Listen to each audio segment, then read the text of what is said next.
S2는 피지컬 게임이다, 뮤지컬 게임이다.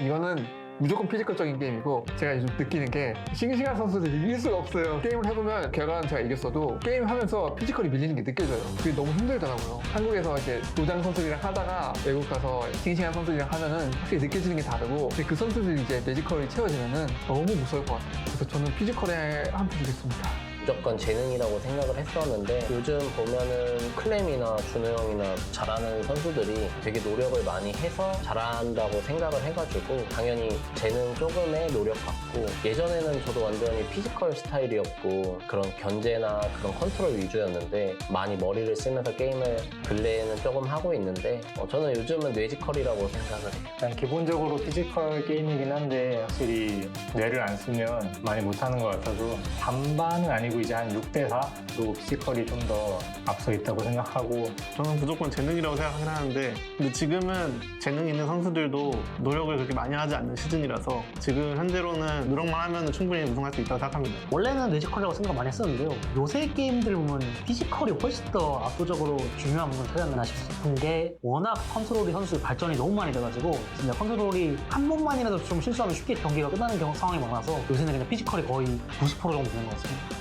재능이 기본인데 노력이 플러스인 것 같은데요, 저는? 예를 들어서 탑을 노린다면은 재능이 무조건 1순위긴 한데, 근데 노력을 뺄 수가 없을 것 같아요. 굳이 더 둘 중 하나에 뭘 더 높게 치냐면 그래도 재능을 더 높게 치긴 합니다. 한 6대4? I wasn't expecting that question. I think they both matter to some extent, but I think usually effort is like the most important. But I know a lot of people say like you need like some talent, and once like you have like talent, then it's the effort that makes a difference. I think that might be true. Among the people that are like able to get like, you know, GM plus pretty much, I think it's mostly like work, like dedication, and also just playing for a long time. And also you have to like practice in a way that like efficient and all of that stuff. So you kind of have to be like smart about how you like practice and everything. I would say like 70% will work.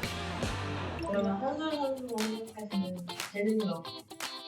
8강 지킹하는 사람 보면 아는데 딱 재능 3명 있잖아요. 히어로, 클래식, 마루, 이렇게 재능이고. 일단 재능이 형은 마루고요. 근데 마루는 약간 노력도 해가지고 그래서 더 잘하는 것 같고요. 일단 성주는 진짜 재능인 것 같아요. 왜냐면 좀 생각을 많이 하는 것 같고, 플레이를 보면. 그래도 성주가 재능으로는 제일 탑이지 않나. 성주 같은 경우에는 손이 너무 좋고, 배가 있으면 빌드 좀 짜놓고 몇 판 해보고 나가는데 좀 잘 이기는 느낌 굉장히 강했고, 성주의 재능은 진짜다. 재능은 이제 성주, 마루, 확실한 재능. 그럼 성주인가? 재능은 성주가 가장 뛰어난 것 같고요. 성주 형은 노력을 정말 많이 하셨지만 따라갈 수 없는 재능의 벽이 있다고. 확실히 재능 있는 선수들이 있거든요. 뭐 옛날에 신영이나 뭐 조성주나. 조성주 선수는 이제 재능이 일단 압도적인 것 같고요. 재능은 사실 조성주가 제일 높다고 생각하고, 그냥 게임하면 느껴져요. 얘가 다른 사람이랑 다르다는 게. 열이 형 말고 안 떠오르네.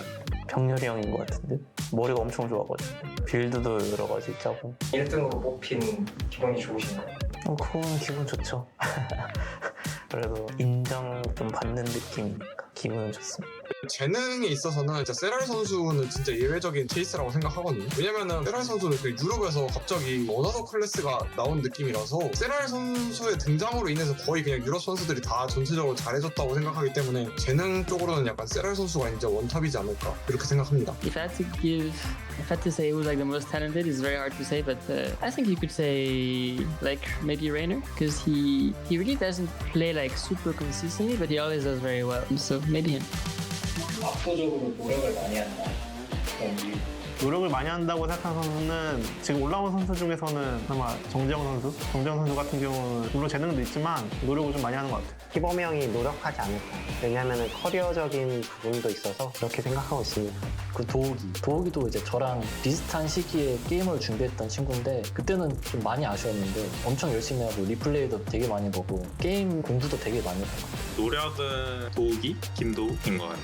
너무 오래되긴 했는데 프로리그 같은 날 당일은 다 쉬는 분위기라서 밖에 나가서 놀려고 하는데 혼자 남아서 연습을 하더라고요. 새벽까지 연습을 하다가 들어오는 경우를 많이 봤기 때문에. 지표를 보면 알다시피 전화 변인데 변현우가 좀 더 노력하는 것 같습니다. 예전엔 도욱이 형이었는데 요즘에는 변현우 형과 게임 엄청 열심히 하더라고요. 요즘 열심히 하기 쉽지 않은데 엄청 열심히 하더라고요. 아무래도 변현우 선수가 저는 그나마 꼽자면 되게 노력하는 것 같고, 왜냐면 이 선수는 GSL 2010년 때부터 16년 동안 게임만 하면서 지금 16년 동안 살아온 사람이기 때문에 그나마 제일 노력형인 것 같습니다. 김준호 선수가 꽤나 꾸준히 열심히 노력하는 것 같다는 느낌을 많이 받았고요. I think for like hard work, the one that comes to my mind is actually herO, because I have him on the like added on the ladder these days. Like I have him in my friend list on like EU. I think like herO, Max Specs, they grind, and I think they're like very hard working.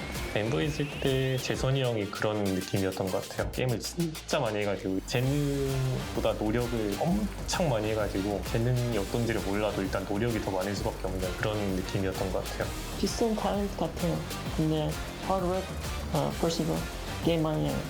노력은 진짜로 준호 형을 인정하거든요. 준호 형이 당연히 재능이 있지만 노력으로 더 이렇게 빛을 보는 선수인 것 같아서 준호 형을 굉장히 존경하고 리스펙합니다.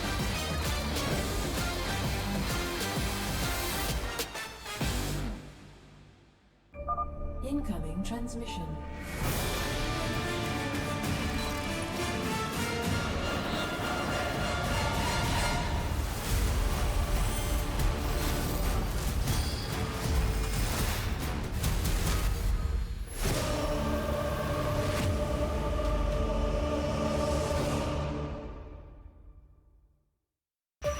GSL Season 2.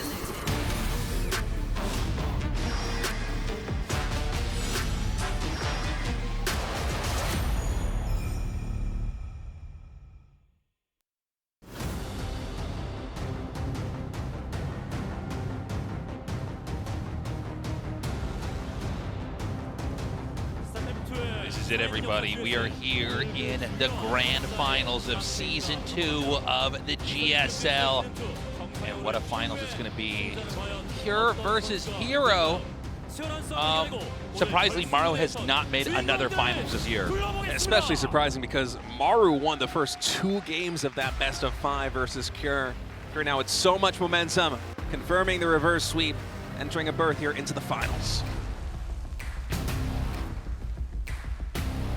All right, it's going to be herO, I think, coming out. You figured it out, I was like, I actually don't know. They didn't tell me who comes out first. I'm like, they're showing these herO pictures, so it must be Cure. Give it up for Cure. All right, herO, who, by the way, has been on a meteoric run. I mean, he's had periods where he is like, on some given days, the best player in the whole world. But today, he's going to be in yet another finals. He won Season 1. He won of GSL, I should say. He won Season 5 of RSL not long ago. He's here to win his second GSL this year, and I don't know if there's anybody that can stop him. Okay, so now it's going to be pictures of Cure, which means it must be herO coming out again, right?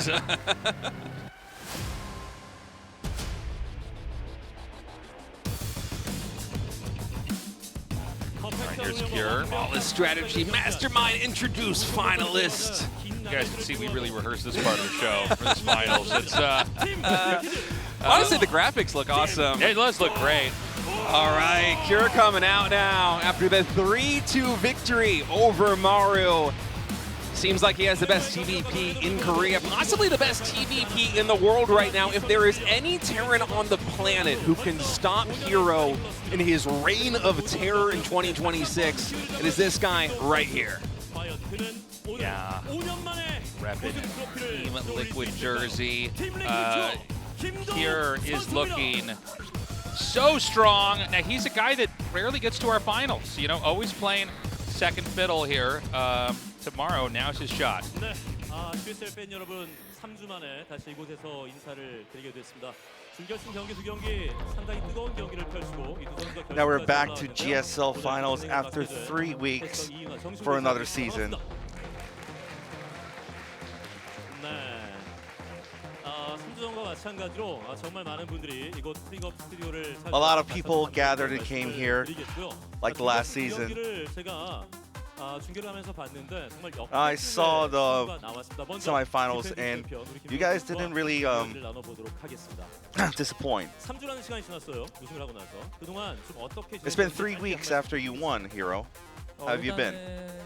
대회들이 좀 많다 보니까 정신. Well, there were a lot of tournaments, so it was really hectic. 서 있는 게 좀 감개무량한 것 같네요. So yeah, it's quite overwhelming that I'm standing here again. 경기력도 그랬습니다만 저희가 앞서 준결승 경기력을 봤을 때도 정말 I mean, 2026년은 we saw your performance last season and today as well, and I think this year might be your year right now.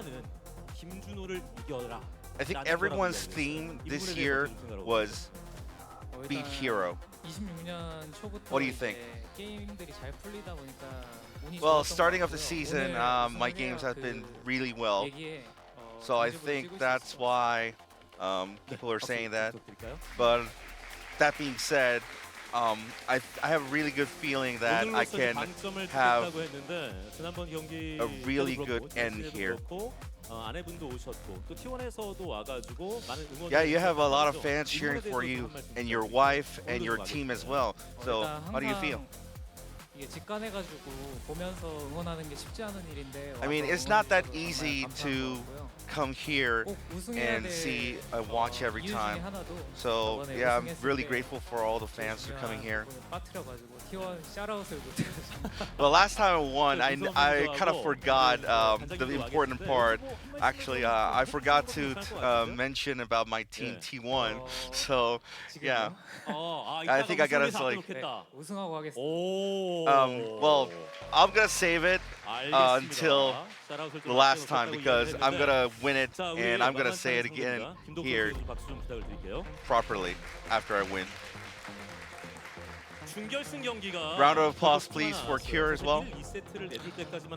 Well, your semifinals wasn't easy. I mean, the first 2 games was very hard for you. So I think that might have been going 3-0 for Maru, but you turned it around. So how did you feel before that game? I just thought myself, just stick to my plays, don't be shaken. So I think that worked really well, and I think I turned around because of that. Now, your last win was 5 years ago. I mean, even though you have been in finals 5 times, but you're gonna be yearning for the victory. So how do you feel? Well, I always gave my all to the victory. So even though I didn't get the championship or the title for the 5 years, but I don't have any regrets. Well, you were undefeated against Protoss this season, but your only loss here was herO. And this is like kind of a jinx for you. So what do you think about it? 저번 4강에서도 확실히 준호 형한테 본진 플레이를 처음 당했어요. 프로토스한테. 그래서 Actually, in the last season, I never thought of him playing one base plays. So yeah, definitely I'll have to be prepared for a lot of unorthodox plays. So I have to be prepared for anything. So you do feel that for like all the like strategically, mentally, or for a lot of things that different than other Protoss? Yeah, I think he does because he knows how to annoy the opponent. So yeah, in that sense, he's really a picky opponent. Yeah, I know you're gonna be yearning for revenge. So did that loss actually help you? Yeah, so it always 끝까지 I think it always depends on the mentality, how do you stick to your plays, 리벤지를 like 준비하고 있습니다. 김도욱 선수. 그리고 how to not to get distracted. 리벤지는 없다라고 So I 김도욱 think 선수는 생각을 하고 있을 텐데 이 yeah. 자리에서 어떤 So I think that in that sense, I think I'll have to be prepared more mentally, and I'll be sticking to my plays, not distracted at all. I mean, well, so herO, I mean, you said there's not gonna be revenge. So like, what are you gonna say to your opponent? Well, I'm gonna say I'm sorry. I'm sorry for you. 미루도록 하겠습니다. 이 이야기는 너무나 조곤조곤하고 Well, herO said he's gonna say a shout out to his team after he wins. So that's gonna mean something. What are you gonna say about that, Cure? Not today. 알겠습니다. Well, 항상 공식 질문이 있죠. this time is gonna be different. 결승전 스코어 솔직하게. So not today. Okay. 저번에 저랑 4강을 치르면서 So what do you think about score, herO? 승부 예상하고 I think that the loss he got last time he taught something. So I think maybe 42. So you're not gonna say you're not gonna go all the way to the 7. Okay. 김도욱 선수는 몇 대 몇으로 좀 예상을 하십니까? Yeah, I think if I go to all the way to the 7 games, I think it's gonna be dicey. So yeah. 어쨌든 간에 뭐 42. 4대 이렇게 쉽게 승부가 나지 않을 거라고. How about you, Cure? Well, I think it's not gonna be easy. So like it's gonna be 4-3. 원했던 세트에서 경기가 끝나게 될지 아니면 조금 다른 의외의 경기 Well, 결과가 기다리고 있을지 we're gonna see what it's gonna be. I mean, if it's gonna be 42 or 43, or just gonna be expected or not expected. Let's find out who's gonna be the champion of this season. Let's go, herO versus Cure. GSL Season 2.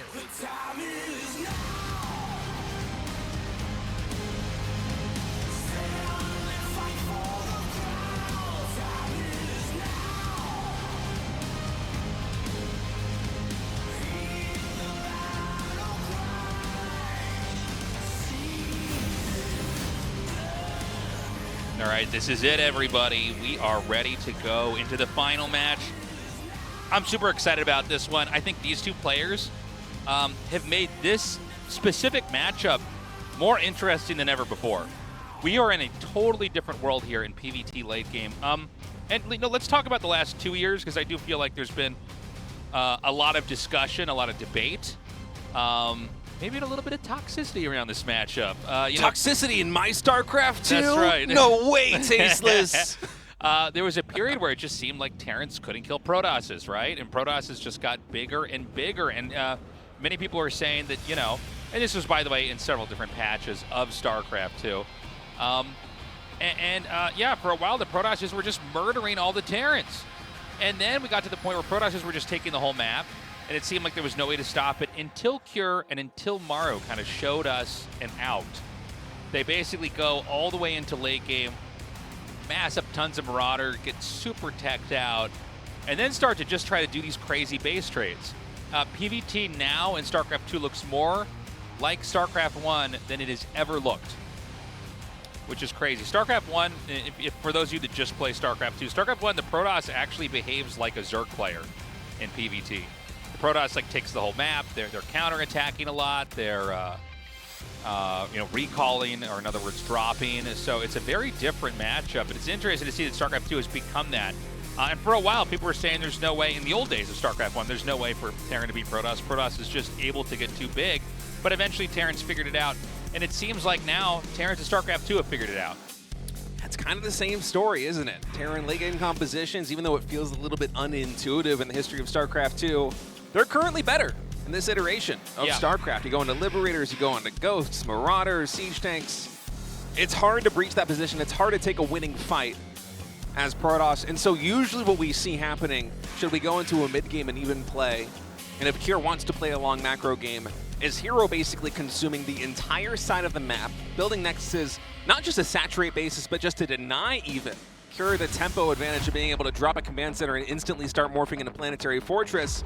And then herO is going to be assembling these armies and basically running them through the meat grinder, trying to slowly by sheer attrition, erode the position of Cure. Now, I'm not sure how many games in this best of 7 series are going to look like that, but I'm expecting at least a couple of them too. Yeah. Cure, he has a lot of tricks up his sleeve. He's capable of doing some very clever all-in timing attacks. herO can absolutely do the exact same thing. It's going to be a lot of fun. All right, guys, we're ready to start this finals. Our first map is going to be Old Republic. herO versus GSL Cure. Season 2. Best of 7 starts now.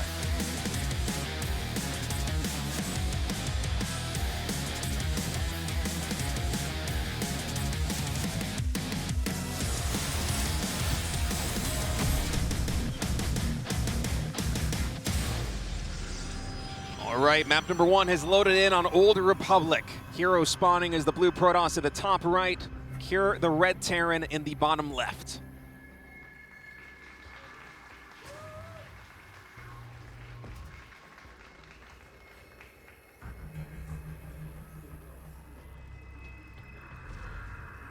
Okay, going into this game here, audience giving a big cheer here for Cure. Korean casters call him out as well. So, you know, we will probably have a couple of macro long PVTs here, but we will also probably have a couple of pretty crazy cheesy games.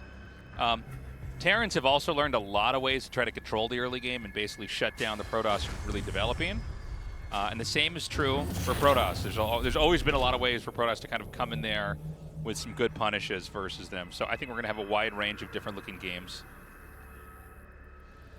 And herO in game number 1 kind of doing a similar play to what he did in game number 1 versus Rogue, going for about as greedy as he possibly can on opening. Gas first into gate, and an Nexus I believe was thrown down on 18 or 19 supply. Now adding in the cybernetics core, delaying the scout until after that Nexus has started. And so herO's going to have just a slightly faster development than the Protoss player typically would in a PVT. It's interesting to me that herO's approaching both of these series, the best of 5 versus Rogue and the best of 7 versus Cure, in the same way, going for maybe playing off his reputation a little bit. herO is typically thought of as a very aggressive player and not a particularly greedy one. Right. So, you know, for now we're going to see, as the Nexus finishes, what is that tech going to become here, and what is he going to show?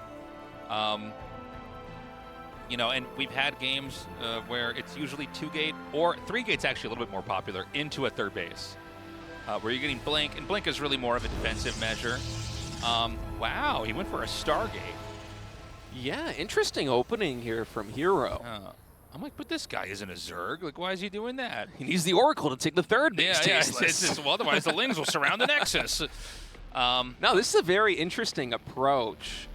Now, I wonder if herO behind this is just going to bank Phoenixes. Cure is one of these players who loves to try and get a sort of early edge, whether it be with early Widowmine drops, whether it be with Cloak Banshees, or in this case with Hellions. Cure loves his finesse play. He loves to try and pick off a couple of probes to make the early game that much easier. And should herO just start up Phoenixes and begin banking them versus Cure, I think herO will be in a very good position to basically parry whatever the opening strike is from Cure. Yeah, well, you know, when you get these kind of openings, and Cure does this a lot, by the way, the Widowmine drop. This is a great way to basically kind of play a quiet start, and if they make the first move, and it looks like Cure probably is going to do that, you will just kill everything and probably suffer no losses and just be in a good spot. And, you know, you were saying a second ago, State, like, you know, herO's kind of known for being the guy to activate first in the game and to try to come out there and get in your face. So I think this is pretty smart. And it's going to be the 4 Widowmine drop. So he is going to pair this with the 2 Hellions. Now, there obviously perfect execution is required for herO here. You can still lose a lot. You know, Widowmine drops are maybe, I think especially for beginning players, maybe the most unforgiving thing in the game, because if you're not completely ready to preempt it, you will just lose. So here he comes. He's going to move in now.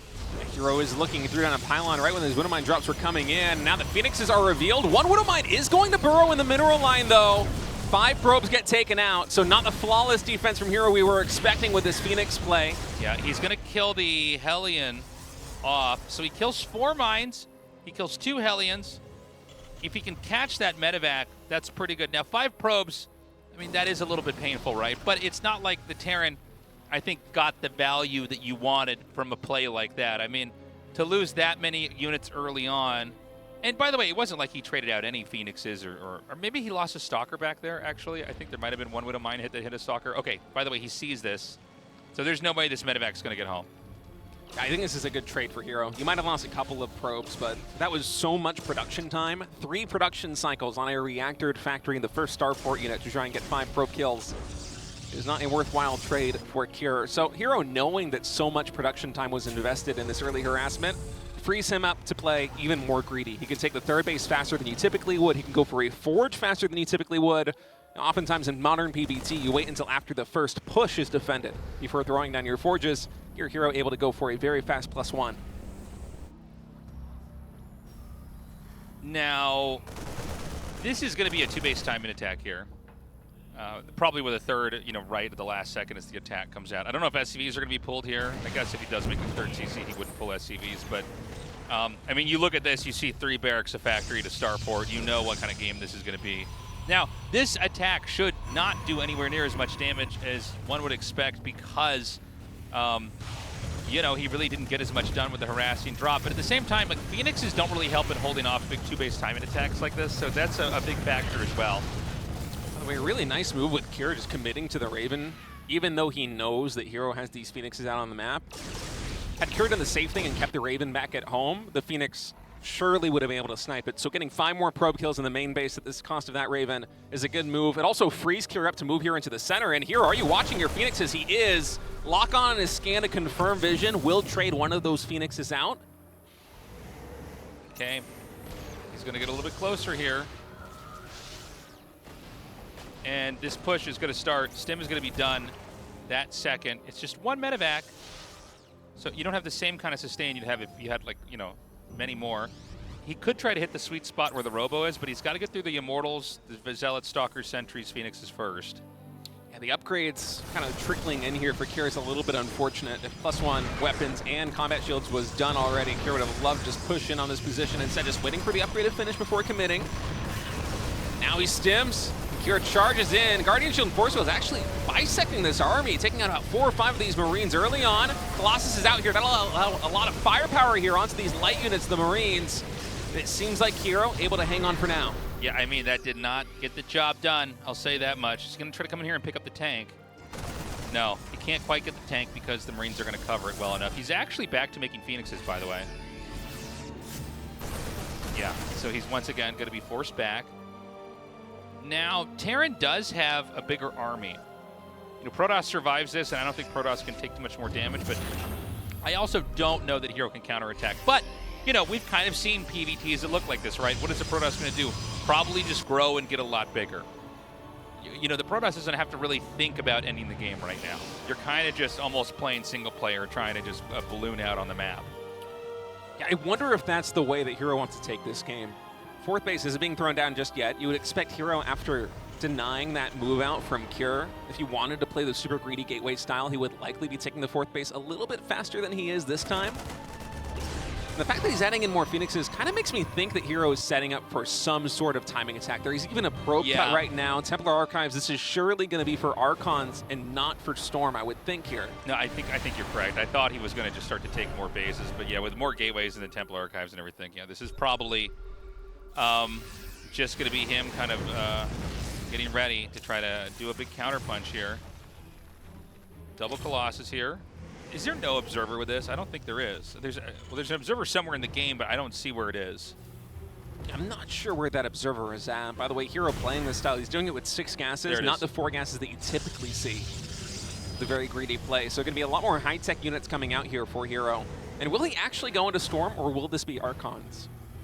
He's kind of serpentining around the middle of the map here. Both sides are. Okay, 2 Archons morphing in.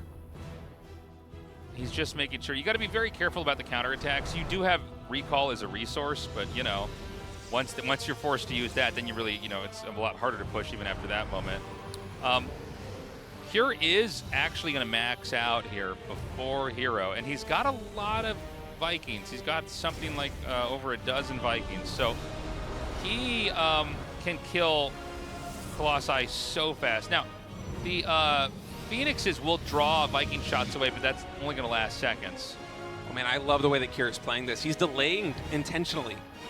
Additional upgrades, +2 infantry weapons, +2 armor, because he wants to be able to muster out enough army that he can just topple the 4th base expansion here from herO. Storm is not done. It's mostly Archons here for herO that are taking up on the front line along with these Zealots, but Ghosts are out on the field. EMPs could be clutch here for Kira. Vikings going to try and isolate the 2 Colossi that are providing the majority of the firepower here for Protoss. And now we have the engagement coming in. Vikings focus firing down the Colossi, not targeting the Phoenix. One of the Colossi is going to survive there with a Warp Prism shuffling it back, but you can see herO's army, it can't actually connect with Cure's. He's going to attack it again here, and the Archons are going to do so much damage. The Colossi are gone, though. And I think Cure, I mean, does he actually have enough? It depends on if these Archon shots are going to connect. The Zealots are going to come in here to be that meat shield. The Vikings are very, very low, and actually, herO is going to hang on and hold that attack off. Another Colossus about halfway done. Amazing hold there by herO. Yeah, I thought herO was down and out. Same, I actually did too. His army is absolutely massive, but you know, the added damage of all of these stims in a long protracted engagement like that one, it really adds up. Kier's still trying to heal his bio army back up to full HP. Trying to add in some more Ghosts. Kier needs those EMPs to try and soften the shields on the Zealots and more importantly, the Archons of herO. But right now, the fact that Kier, you know, he was able to get more units because he delayed 2-2 upgrades. It's one of the reasons why he had such a large army when he pushed into herO's 4th.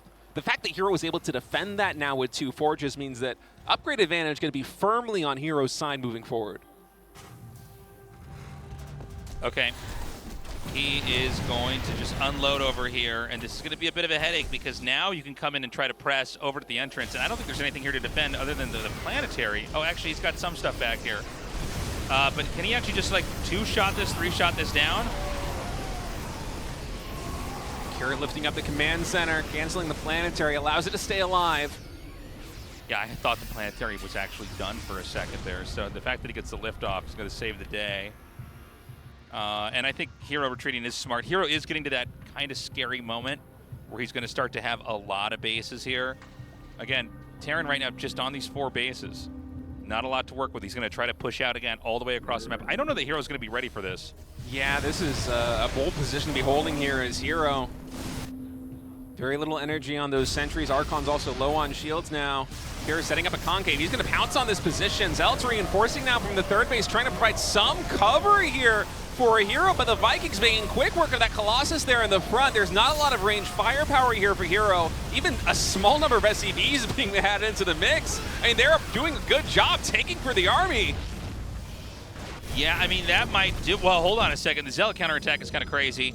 How much is there to sustain over here? These medevacs don't have a ton of energy. The Zealots are going to be pulled away. He can try to come in here for the sandwich. Kier has enough units reinforcing from those barracks that he will be able to stabilize now at the natural expansion, and herO's scrambling to get enough units out that he won't lose any more bases. herO, he's already lost this 4th Nexus. I don't know if Kier is aware of the 5th expansion in the bottom right. Yeah, I think he doesn't. He might end up just going over it, though, with these medevacs. I see his units reinforcing from there, so Kier likely now has his suspicions.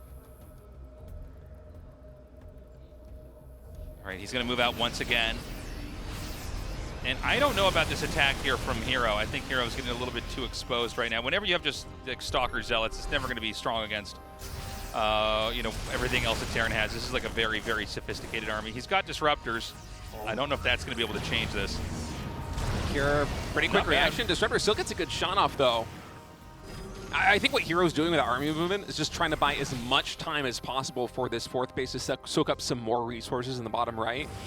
You know, he was able to prompt Kier to chase him for a couple of minutes. And actually now with a recall, herO's army all the way back here at the bottom right, buying even more time. So it's some fancy army movement. herO's actually been able to buy maybe a couple more minutes of income from this expansion, and that might be enough for him to defend. Okay, he's going to try to push in a little bit further. The Colossus is going to come in here to try to meet with this. Everything's a little bit disjointed. The Zealots are, you know, soaking damage in the front. The Colossus wasn't actually hitting anything at all. 3-3 is in the mail right now for Terran. Yeah, and herO has stopped getting upgrades. He's at +3 ground weapons, +2 ground armor. Just cannot commit resources to getting more upgrades right now. It's all about the here and now. Is trying to really keep pace with Kier. who has quieted down a little bit on the macro front. You know, Curie took the 4th base very quickly behind this aggression, but since then, he hasn't used his presence on the map to actually establish a 5th base.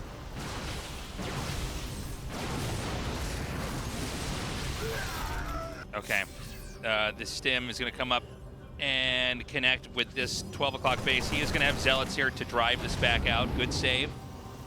Right now, herO maxed out. And again, it's still Cure on the 4 bases. Now, herO is not out of control huge, like we've seen in some of these other games. He never quite got to that point, but he's getting there again. He's rebuilding.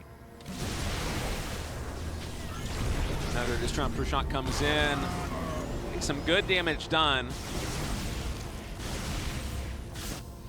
Okay, the Zealots are going to come in here, and he's going to have to back up. Again, the position is kind of feeling a little bit brittle here. But you got to be careful. Sometimes Cure will just kite this well enough that he'll suddenly get the upper hand and Protoss can't retreat. Yeah, the position feels brittle, but I'm not sure herO can actually break into this. We'll see, though. He's thinking about trying. I mean, the planetary makes it so hard to do. Oh, yeah. My God. Oh, the splits from Cure are absolutely huge. One of the Colossus is going to fall to the Vikings. There aren't enough Stalkers to actually deal with these Vikings, so both Colossi are going to drop. The Disruption's now in high retreat, trying to get out of this position. Most of them will be picked off.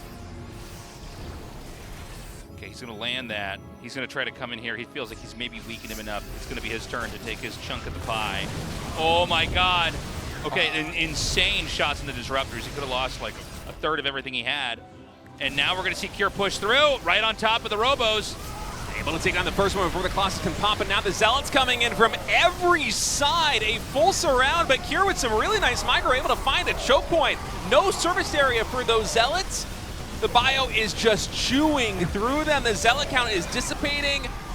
I think this might be it. Cure breaking into the natural expansion of herO, taking out the most sophisticated infrastructure. The Forges, ground armor level 3 is denied. The Robos are denied. herO has to rely on gateway units to warp in, and he might have one more chance, but Cure's army's a little bit too strong. I mean, this was exactly the kind of game we were talking about possibly seeing here, and it happened in game 1. I mean, you know, herO getting so much of the map and looking so powerful, but ultimately, Cure just gets the right units.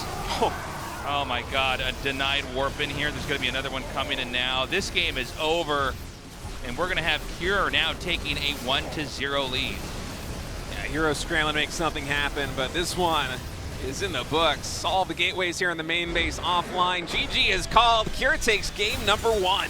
Beautifully done.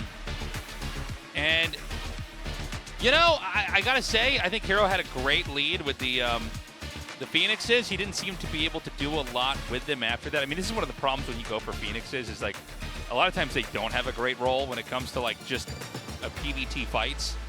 You know, a lot of PvT, you have like everything fighting that you have all together, and sometimes it's like, well, if I just have a couple extra SCVs here, I could win this fight. And a Phoenix doesn't really do a whole lot there. They just kind of get blown up almost immediately. So I like herO's opening, but he wasn't really, and even though his opening basically worked, he preempted the 4 Widowmine drop and killed everything, only losing 5 probes. It didn't matter because Cure was still able to bring the game to where he needed it to be. I wonder if we're going to see any more 6 gas games here from herO. I think it's one of the main reasons why herO was so slow to grow across the map, was because he didn't play the mineral-heavy style that Protoss players typically play in modern PvT. Instead, trying something a little unorthodox. It did not work out for him on Old Republic, but now we move to set number 2 on 10,000 feet. The map is loading in. Can Cure take a 2-0 lead, or will herO fight back?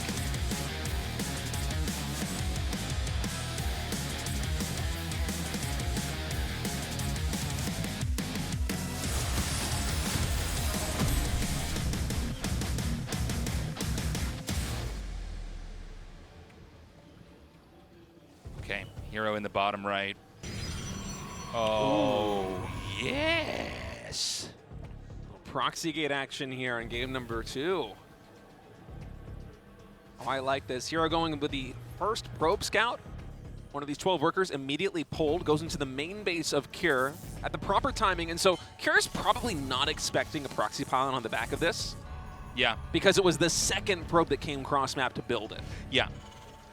So, you know, a lot of times you'll see an opener like this and think, okay, I know what kind of, you know, I know what he can and can't do right now. And I think there is the possibility that this is in the back of your mind, right? But you might already be discarding it. You might already be dismissing it.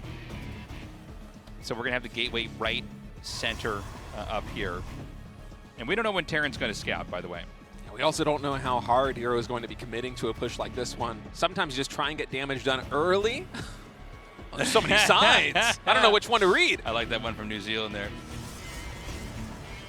What does the one in the top right say? Waited, I think, half my life for this creating from a, they spelt it better than I pronounced it. Yeah, Let me tell you that. They did not write it with a lisp. Appreciate you guys. Good to see you here. And what a finals we've got. So the first Zealot's going to be out. Now the SCV, if this is, and we got to see, you know, sometimes they don't beeline scout, right? Sometimes they will. Oh, and sorry, he's actually just checking his exterior. So he's, I believe, putting the command center on the high ground here, so pretty conservative. Yeah, going to be a full wall in here for herO as well. herO went for 2 Zealots, though.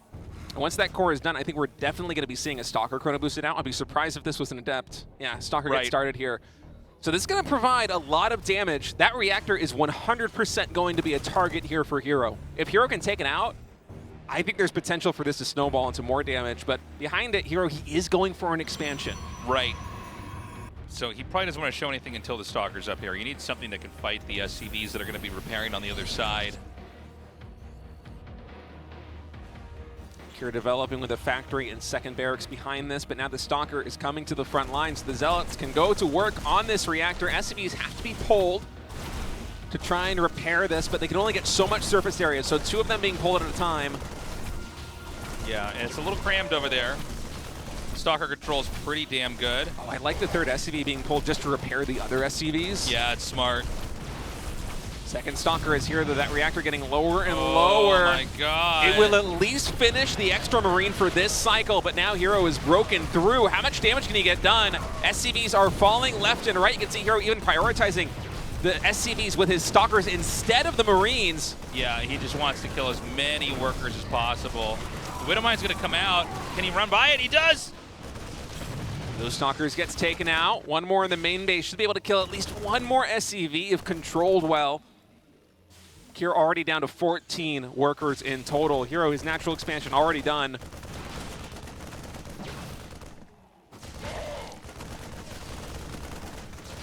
Okay, this is over. He survives that, but a 10 worker count lead, like State was saying, I mean, that's pretty brutal. You are on 1 base right now. There was a command center made. It's easy to forget, but that was tucked away over there. You probably can land this pretty soon as well. But you are in such a deficit, and it's so important to start getting SCVs out as quickly as possible and try to recover in this game. The 2 Stalkers are going to come up again, basically doing a check for the mine. And he's going to get a sentry down here, so there's actually a trap waiting at the bottom of the ramp. That's a cool little move here by herO. Let's see if he can try and section off just a couple of these Marines here if herO tries to move into the natural expansion faster than he ought to, and especially with the way that herO's playing this, with no starport still, in fact, just now adding in a 3rd barracks, it makes me think that herO's going to be going for some kind of really heavy timing attack on herO's side of the map, but it also means that there isn't going to be anything to try and get past a force field, although it looks like herO is just going to be using the sentry energy to get vision of the high ground with its hallucinated Colossus. Actually ends up losing the sentry down there. This is so annoying. He is going to get that, by the way. He doesn't have the repair available to make that work. I thought it was going to be a trap of the natural expansion. I thought it was going to be a force field. Oh, that was cute, too.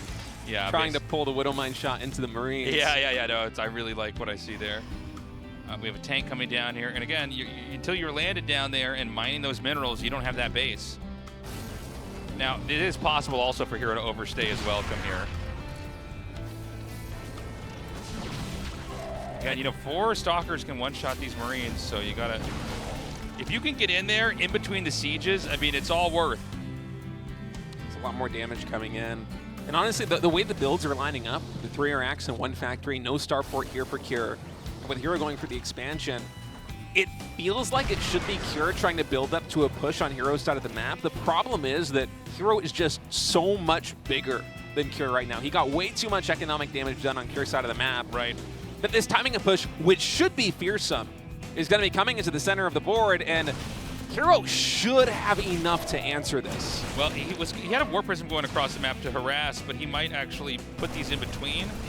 So this is smart. He's going to have the 4 Stalkers unload over here. We're not going to see it. Okay, here it is. And basically, he can intercept anything coming this way. And then if there's nothing coming that way, he can set up and try to sandwich this. Really should try to get that Widow Mine if he can.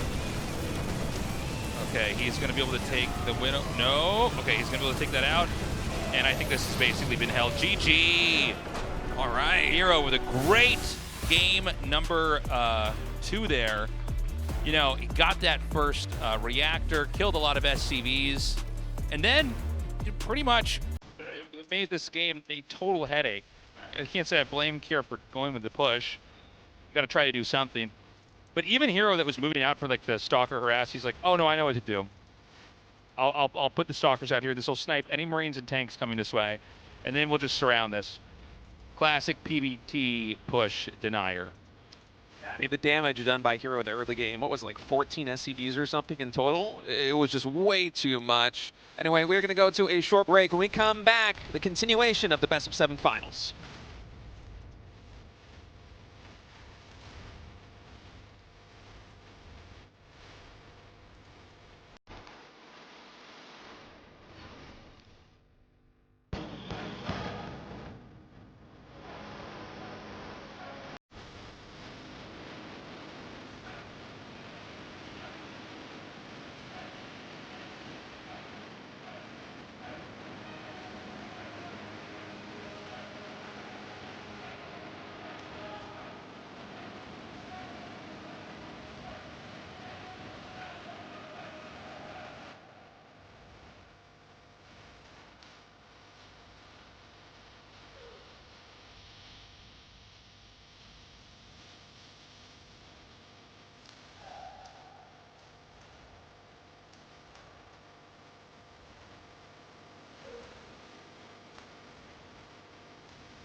Into the sea below. Kingdoms and empires are lost to history, but none will forget the names of legends and kings. Legends and kings.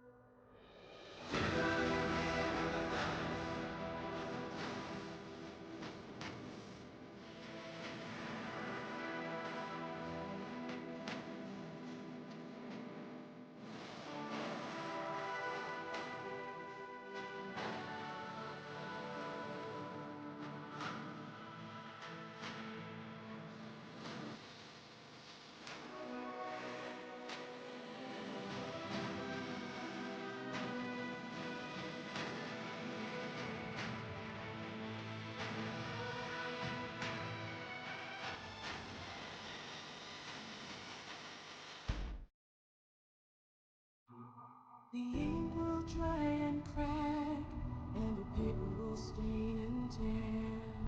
The writings in stone will weather and wear. Skin and bone can break, and the eyes could be deceived. Forever are the names of legends and kings.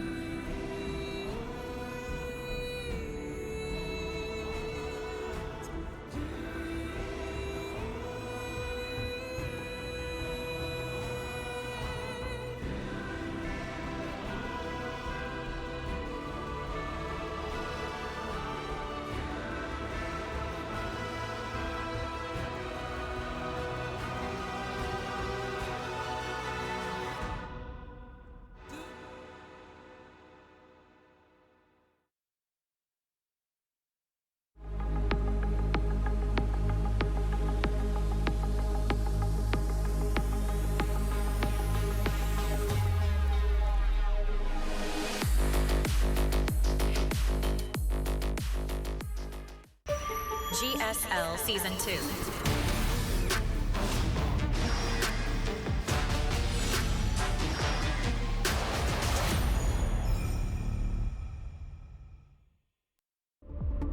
GSL Season 2. Finals. Gross. The finals is especially sassy. You notice that? Finals. All right, folks. Ew, pro gamers. All tied up, 1-1. Taito Citadel going to be map number 3. And already, it's looking like it's going to be a very close matchup between these two. Yeah, well, I mean, this 1-1 has been really, really fun so far. Of course, it is a best of 7. Can herO win a second GSL in a row? Possibly the only GSL we're going to have this year. Or is Cure going to take it? And Cure, you know, he has had his moments in the finals, but he rarely ever actually takes it, you know.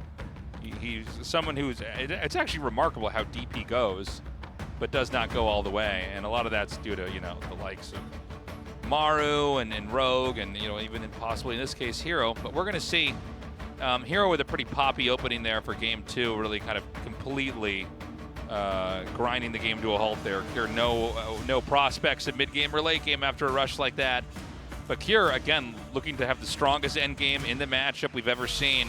Let's find out what happens and who takes the lead here in game number 3.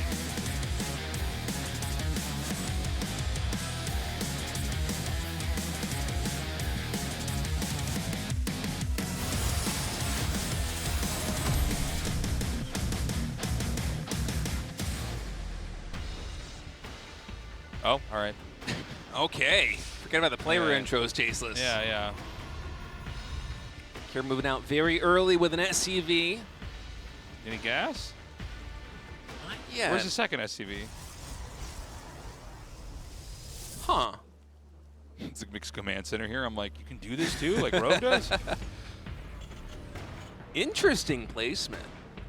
Right in front of the natural expansion. I guess if you just right-click the probe cross map, it does not scout this very small section. Huh. So, yeah, I mean, I guess we're going to see here. The probe's going to come out. It'd be so funny if it just saw it. We're like, oh. Like, I guess you didn't practice this. Okay. So that goes right through the blind spot of the proxy scout. It's funny how this works, by the way. Like, when you look at this, you think, there's no way that, you know, that would go unseen. But at a pro level, a lot of times they already have this kind of scouting path for more obvious hiding spots that when you kind of hide it in plain sight, yeah, you know, goes undetected. Oh, that's an excellent drawing. Look at that. The violence I'm seeing in this image. That's great. More of this. Great drawing. Oh, now, is herO going to allow this Zealot to finish? Okay, it's going to be the Marauder snowballing rush. But the Zealot's done. And the Zealot is going to move cross map. I don't think that he will check this location. Oh, no, I think you don't see it, yeah. You don't Still see it doesn't through know. here. This is crazy. So back at home, he's got a factory. Now, the probe got in here and sees that, like, there's no barracks. So you kind of know Something's up. The Zealot should be sent back, by the way. The Zealot should not be. Where is it? Is coming back. It is going back. All right, sorry. This monitor we cast off here in this part of the studio is so small I can't see. Okay. Second Stalker being chronoed out now by herO. herO's conferring the one spot he did not scout yet. Concussive is shell done, though. Is done, and so this is where the snowballing begins. Now, he is going to lose the SCV, so that was a little bit of a misplay there. I think some probes need to be pulled with this. Yes, oh, that Stalker's going to get Oh! sniped immediately. All right, probes coming in to save the day. Providing a buffer for these Stalkers and allowing them to actually chase these down. No way. This is kind of blowing up in Kier's face here. A little bit of miss micro there by herO. His Stalker's aggroed on the bunker, but still very good defense overall. Just losing a couple of probes, being able to clean up all of these Marauders. And what does Kier have behind this? I know this is a 2-gas opening. Okay, he's starting a Cyclone.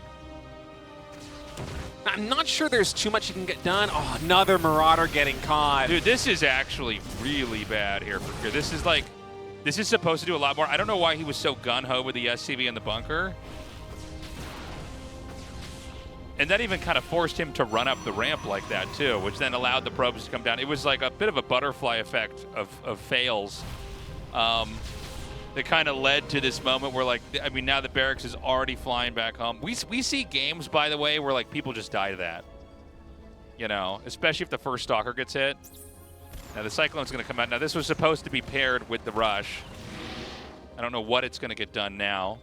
There is a Stargate being made, which I actually had not been even looking for. Yeah, I think it's a smart move, though, because if Kier continues to just focus on anti-ground right now, say he was getting more Marauders or something like that, yeah, there's clearly going to be nothing that shoots up. If it's something more technical, like Cyclones or maybe even Siege Tanks here for Kier, if you go into Phoenix, you can just lift those up and remove those highly valuable units out of the equation. One of the biggest things that Cyclone has actually gotten done is denying the Hallucination Scout. Yeah. As insignificant as that might sound, I think that if herO had a better picture for what was going on Kier's side of the map, we would be seeing much more aggressive play out of our Protoss player. Instead, herO just doing the conservative route, taking a third base relatively quickly, not risking everything on an attack. He will get in with this hallucination, though. And we're going to end up in, you know, it's funny. These games start out all very differently, but they can kind of get back to this point. Factory, 3 barracks, probably a starport eventually. And, you know, the trajectory of the game is pretty clear, is that Terran is going to try to push, and Protoss has to stop it and keep growing. But what kind of push is it going to be? Is it going to be an all-in with SCVs? Is it going to be an insurance third base during the move out? And how exactly does Protoss want to stop it? Now, whenever you see these kind of starport techs made, they are a lot weaker to these 2-base pushes. Like, Oracle's not going to do, or Phoenix, or, you know, stuff like that isn't as helpful as, you know, let's say like a Marauder or, you know, charge lots and stuff like that. He is going to have charge lots eventually, by the way. Yeah, 4 more gateways in production here as the third base for herO is finishing up. Here right now with a soft contain outside of Kier's natural expansion. And Kier, once the Cyclone connects to this Phoenix, he should know that it is not a hallucination. In fact, might even get the kill. No, just 1 hit away. So Kier now aware that Stargate play coming out from herO. And herO sacrificing the bulk of the HP on that Phoenix to get some very meaningful scouting information. He sees the starport timing.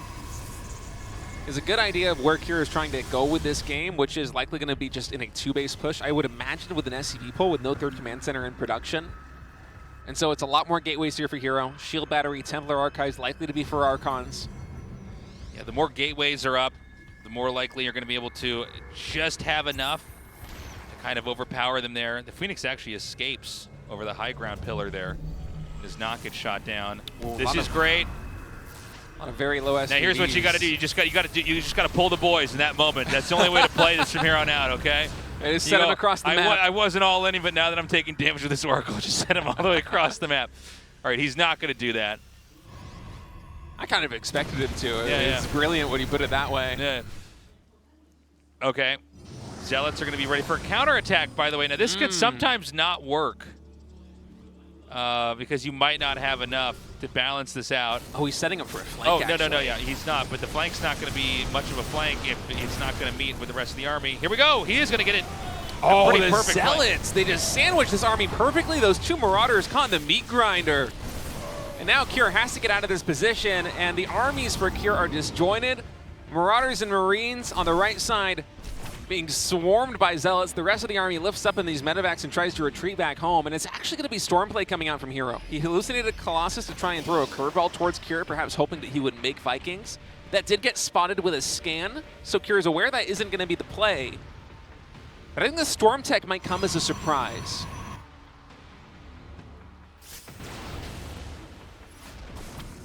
Okay, he's going to continue to try to chase this down.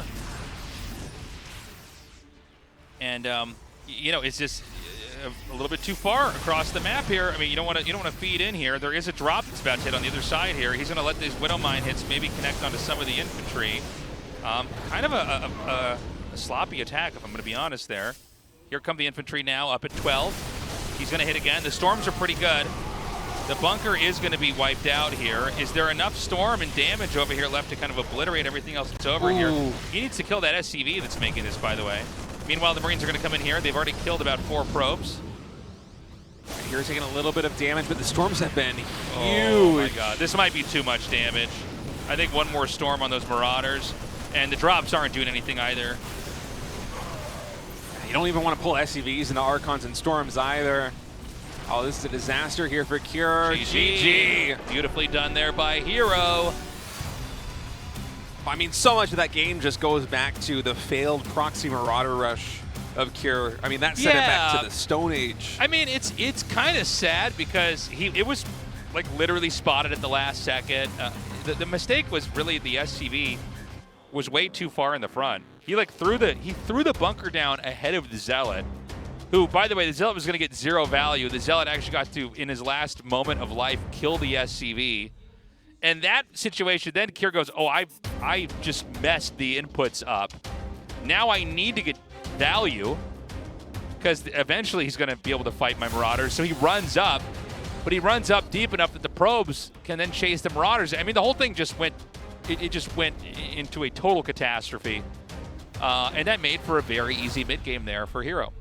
Yeah, a bit of a domino effect. I think if the SCV starts the bunker, doesn't get taken out by the Zealot, if that's able to get up, that is huge for Kier, the natural expansion. herO's probably still able to stabilize, but he would sustain a lot more damage doing it. Instead, herO with a gigantic lead heading into that game number 3. GSL Let's move on to Ruby Season Rock 2. for map number 4. Will Kier tie things up 2-2, or will herO bring us to match point?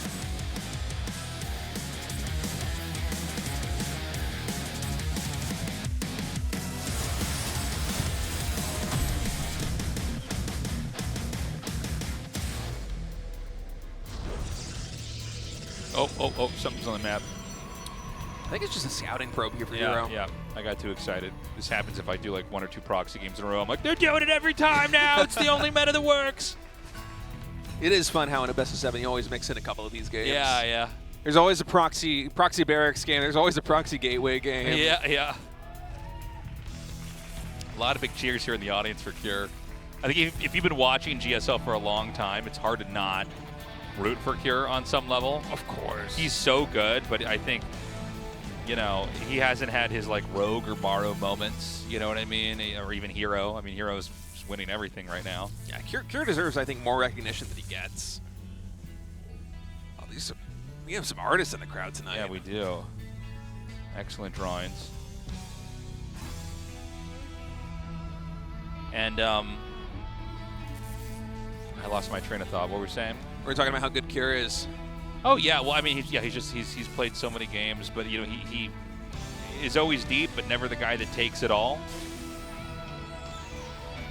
I think a lot of that just comes down to how good Maru is specifically at TDT. I think that's a huge factor Because here. there have been eras where it feels like Kier's TDP is better than Maru, or his TVZ is better than Maru, but I don't think there's ever been an era, like a significant period of time, where Kier's TBT was better than Maru. And in a format tournament like GSL, you get deep enough, you're eventually going to be running into Maru. I mean, Maru's won 8 Codesses. Well, in order to win, right, in a GSL, you have to be able to beat everybody, right? So even if there's just one player you can't beat, that's probably going to be enough to keep you out, unless someone's eliminating that player for you.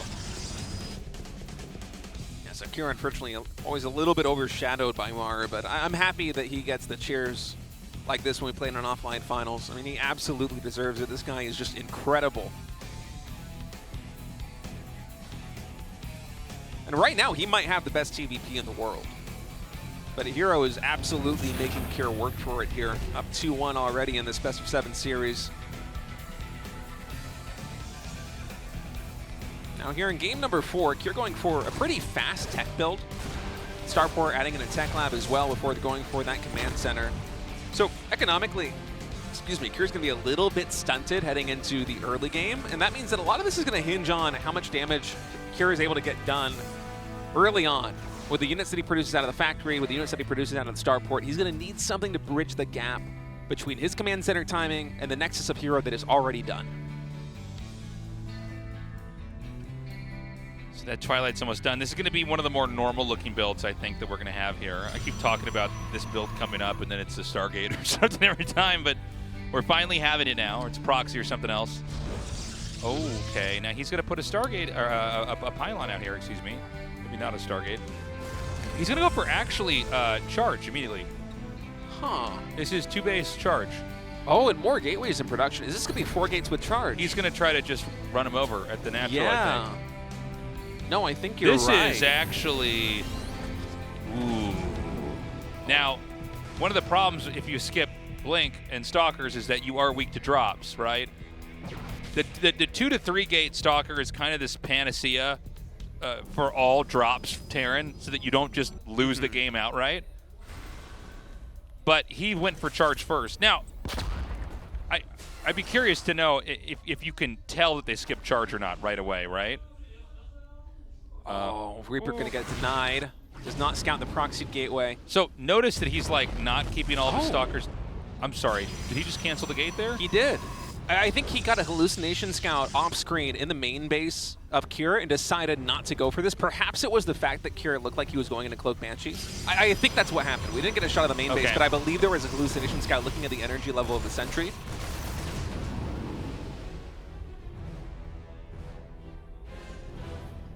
So instead, herO just going into charge, cancels the gateway, throws down a 3rd base instead. I think this is a smart move. Going up against Cloak Banshees like this, with how slow the development has been for Kira, I don't think a charge zealot timing attack would have gotten too much done. I mean, I don't think it would have done a whole lot, but I like the idea. It is interesting. So he sees the pylon here. But yeah, now it's going to be Banshee Cloak, like State was saying here. So the question is going to be, how ready are you for this? He is completely ready, though. He's got the wall in right there and everything. And Zealots are actually going to move across the map. So if he actually does attack in, again, it's kind of funny because I thought when he ditched the gateway at the pylon, I thought, okay, well, he's not going to attack at all. He's going to wait and take a 3rd and kind of slow play it, but he is going across the map with some of this. Yeah, I don't think that herO is going to commit to an attack. But at least, you know, say Kira moves into the natural expansion or the 3rd base of herO or drops a scan or something like that. He's not going to see any units, and he might just suspect that a timing attack is coming. And now this is a little bit expensive for Kira. Obviously, he's going to use the supply in those depots, but he's at 78 out of 102 right now. He did not need them that early. This could be resources better spent on barracks. So he's got the vision, but he doesn't have the Stalkers.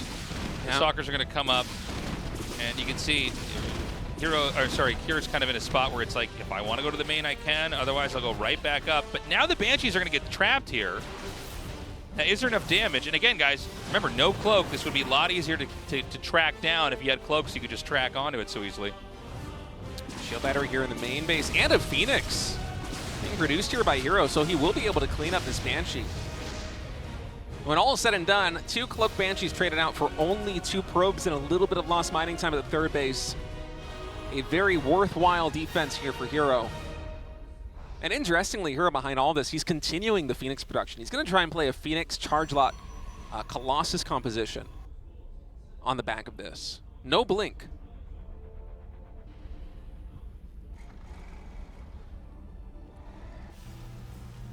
Okay. More powering up over here on the Terran side of things. I think that he sees it. I was going to say he should notice that, but there's always a possibility your eye doesn't flick towards the minimap at that moment. He's going to move out. Now we got our 4 gateways finishing. He has once again gone for the hallucinated Colossus. Why is he doing this every time before the fight? Is this for the Widow Mines he wants to walk in through it? I'm not sure exactly. The first time I thought it was just him trying to feign the Colossus tech, which I believe he accomplished. Maybe but he right is, now okay. Maybe he's doing it again because the first time that he hallucinated Colossus, it was a fake out, and Cure saw that with his scan and realized it was hallucinations. Like, oh, that's not what you're doing. And so maybe here in game number 4, it kind of plays off of that because you are going into Colossus tech, but you show the hallucination again. So maybe Cure doesn't start Viking production.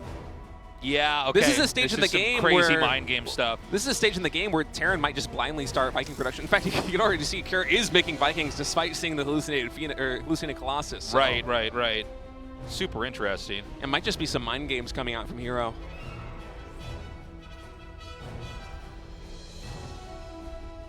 Okay, well, he's going to move out again. It's a pretty scary army, so there's only one real Colossus here. The Phoenixes are basically just stalking this the army's movement here. And Thermal Lance is probably going to be done before we have a single real fight. He is going to pick up these Widow Mines. This is actually kind of nice because now you can do counterattacks with Zealots if you get a pylon out on the map. You can see herO flick back with one of those Phoenixes. He wanted to lift up the Cyclone to cancel the lock-on. Marines came in to assist, though. Instead, here it's taking a little bit more damage on those Phoenix. I imagine they're going to try and circle around the map and potentially clear the mines in front of Cure's third base. Cure does have vision of those with an observer now. And the game is really quieted down. Cure still sitting on 2 bases. I don't think there is a third command center yet. Again, you know, I was wondering if we'd have an SCV pull here, but I feel like it's almost too late. I think it's probably going to be an SCV pull. Okay. Yeah, look at the mini-map. Yeah, here we go. Okay. Yeah, this is 2-port Viking, so the anti-Colossus timing is going to be huge here for Cure. And herO's actually active in the middle of the map. Yeah. Yeah, so he's going to come out now. Oh, man, there are disruptors ready to go. Does herO actually have enough to... Did Cure wait too long? All right, engagement taking place now. Guardian Shield pops. Disruptor going to force the Bio back, but the Vikings are getting good work done on those Colossus. One of them has already fallen. The Zealot meat shield is gone, and Cure has an army of Bio storming the gates of herO's third base. God, he just has so much. I don't know that there's going to be any way to stop this. This base is going to go down. Now, remember, he did give up 22 SCVs to get this far. 2 more disruptors are out.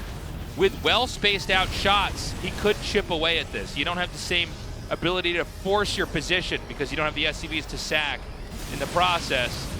Oh, he's pushing his disruptors up to the front. Nice, he takes out the tank. A bit of an overextension. He needs to wait for the disruptors to cool down again. A nice shot in there. The disruptors, though, they're a little bit slower. They kind of fall to the back of the line and are exposed. And now we're seeing herO kind of slice up. Oh, he's going to immediately go for the dive because he knows that Robotech is here. That juicy, sweet Robotech has been shut down, so no more Colossus in this game. And I think Cure has probably tied this up 2-2. I mean, it's another stim. Cure has been non-stop stimming for like the last minute, so the Bio is very badly damaged. It might give herO one last Hail Mary play to try the thing is, and even things up. He just manages to find an area where he's not surrounded, and that's where the kiting abuse really begins. He's landing the Vikings. The probes are coming out now. I think it's too much. herO's economy in disarray. The Robos are offline. It's nothing but gateway units, and with so many probes pulled, there's very little economy here for herO to reinforce and try and take another engagement. Yeah, he's going to run right up into the main. Now, again, this is such a brittle army, but I think you could probably take out enough of the infrastructure here. He's going to unpower some of these buildings, which is just going to be less units you can actually bring into the fray. herO's trying to make something work. He knows that Cure pulled so many SCVs that Cure doesn't have a lot of economy behind this, and the Bio, because it keeps stimming, it's still low on HP. Yep. He's still mining, by the way, at the upper right. This Nexus is going to go down. I mean, the army supplies really tell the story. herO has one last shot to try and take this fight while the Bio is all deep in the red. Another stim. Everything is one hit away from being taken out, but we skipped Blink to get here. He can't blink and chase down the Medivacs. Yeah, now there's another wave coming in. I think it's Medevac Light, but you know, it's full of HP. There's going to be a lot of stims. I still think that it's probably impossible for herO to win. I think I mean, he basically has to rebuild pylons and infrastructure. Again, doesn't have the Robo. No, that means no Colossus, no Immortal, no Disruptor. herO on the hunt again, trying to push in right now. He's able to isolate a small part of Kira's army. Honestly, herO just making a good show of it, despite being down to 26 probes. I mean, this guy is a fighter. By the way, the Natural's almost mined out. I mean, I guess all you have to do is lift your main off and land it at the third, but herO is slowly clawing his way back into this. There's only one mining expansion here for herO. At the 3 o'clock location. But Kira, as you said, the main is mined out, the Natural is mining out. Yeah, so, you know, just to kind of zoom out for a second, everybody, the third base is pretty healthy here for herO. That's actually a lot of minerals. There are like barely 5 patches at the Natural. So let's take a second here. Generally, Zealot Sentry Stalker is this far long enough in the game is bad. Okay, he's going to recall here. It's bad against, you know, Marine Marauder, Medevac, right? Marine Marauder, Medevac, they kind of scale out through the whole game and are pretty good. But, oh, never mind. GG. I was going to say, but, you know, maybe he's low enough. I guess the reality, though, is when you saw those Liberators in that last second, you know, you don't have enough to really contest that or fight that. What a game. Yeah. What a game that was. If Blink was done, if Blink was researched, I think herO might have been able to finesse a little bit more damage. He might have been able to really claw his way back into that one, but as it was, herO just a little bit too powerful with that timing push. 2 reactored starports churning out the Vikings. He has the anti-Colossus timing, and herO ties things up 2-2. Yeah. Guys, we're going to go to a commercial break. When we come back, the GSL Season 2 Finals continues on.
GSL Season 2.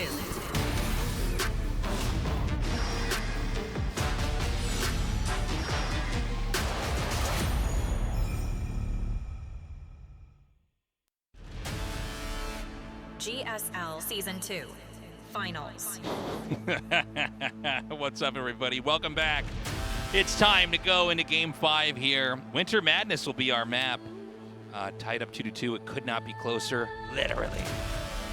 This has been a great best-of-7 finals so far, with at least 2 more maps left to be played. Both herO and Cure getting in some really good punches early on, whether it be with proxies or with timing attacks.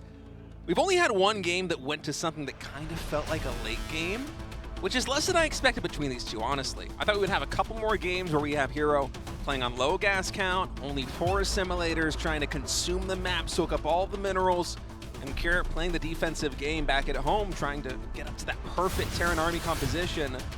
But the gameplay's been a lot more dynamic than that so far. Yeah. We're going to go to Winter Madness now. I don't know why set 4 is not great out. That threw me off a little bit here. Winter Madness will be our map here for map number 5. And we got to see who's going to take this. Cure with some powerful 2-base play and the ultimate kind of endgame comp push. herO showing a crazy range as well. Really couldn't ask for a better PvT. GSL Season 2. Our story tonight continues on.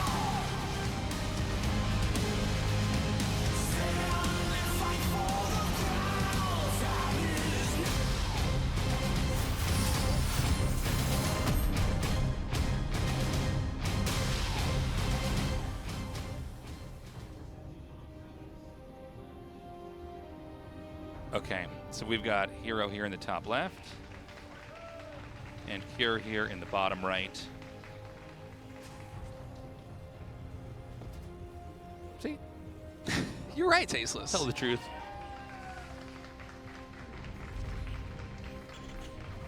It'd be a crazy thing to lie about, honestly. I know. We should just have a cast we both do where we just lie about everything that happens on screen. And like we just have we commit to it. We just commit the entire time and people are losing their minds. We just have a different game open on like a tablet and we're just casting that game instead. Yeah, and it's just people are like, what is going on right now? This is insane.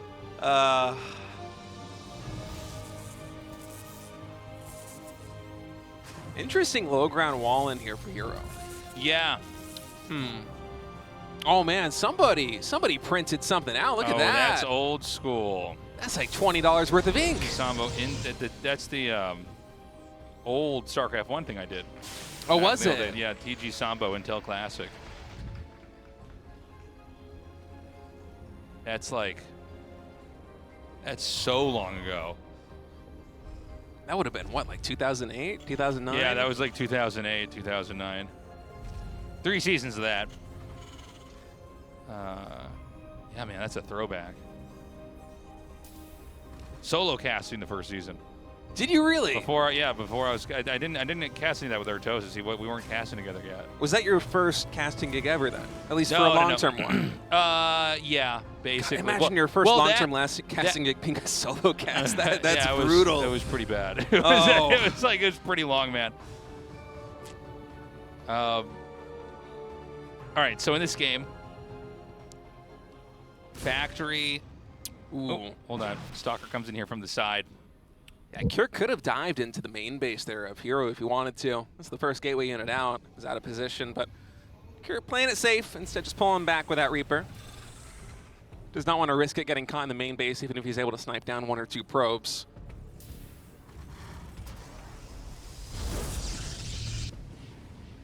Okay, double Reaper out here now. Yeah. It's an interesting opening build here for Cure. Usually when you see double Reaper like this, you're expecting it to be paired up with Hellions. Yeah, instead it's a Widow Mine out here. It might be a Cyclone and 2 Reaper play coming in from Cure. Here's a Cyclone.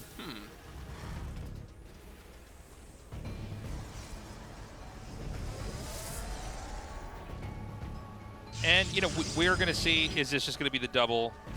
I was actually saying in the previous game, like, oh, it's going to be the Blink build that I was finally talking about. And then he actually went for like the proxy pylon with charge. Ultimately canceled it. Will this one be the Blink build? Yeah, we haven't Here we go, seen finally.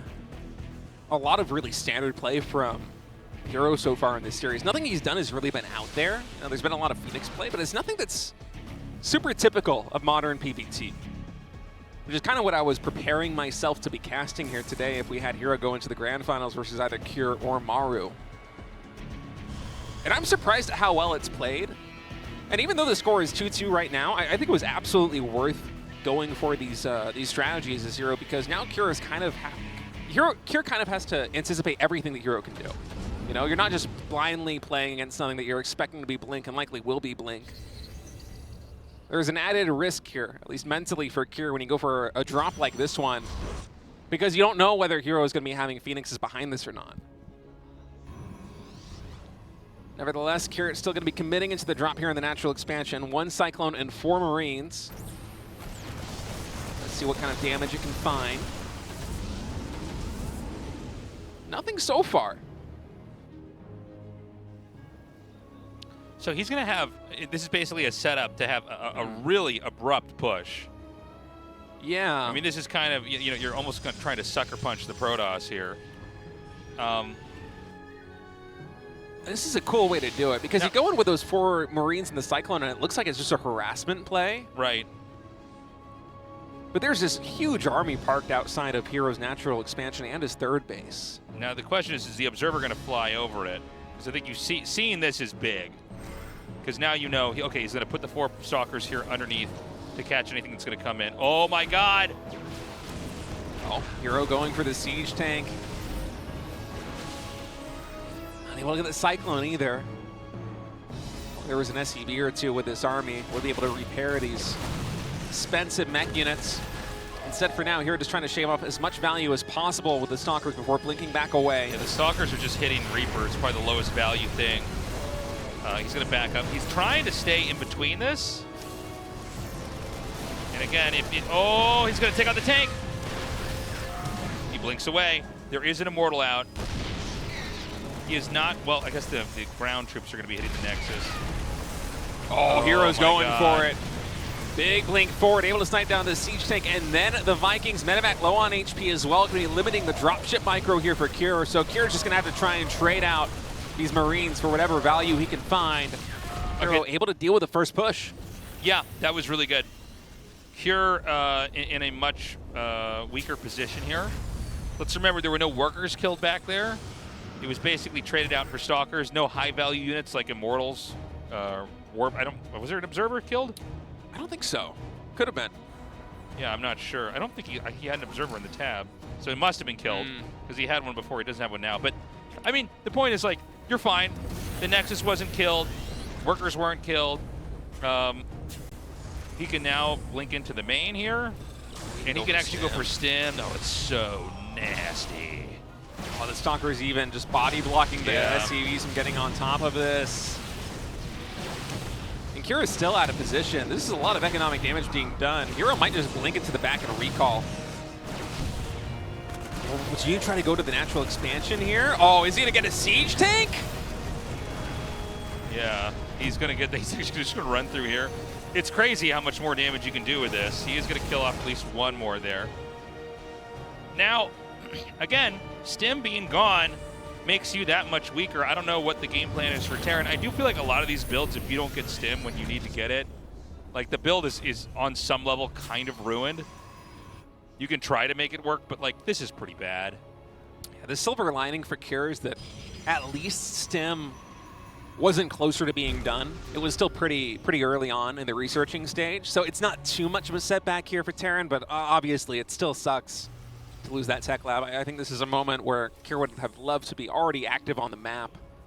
And instead, herO's coming in once more. Zealot charge is done. Zealot's preparing to go into the natural expansion. They're going to go after the tech lab again. Funny. This time it is combat shields being denied.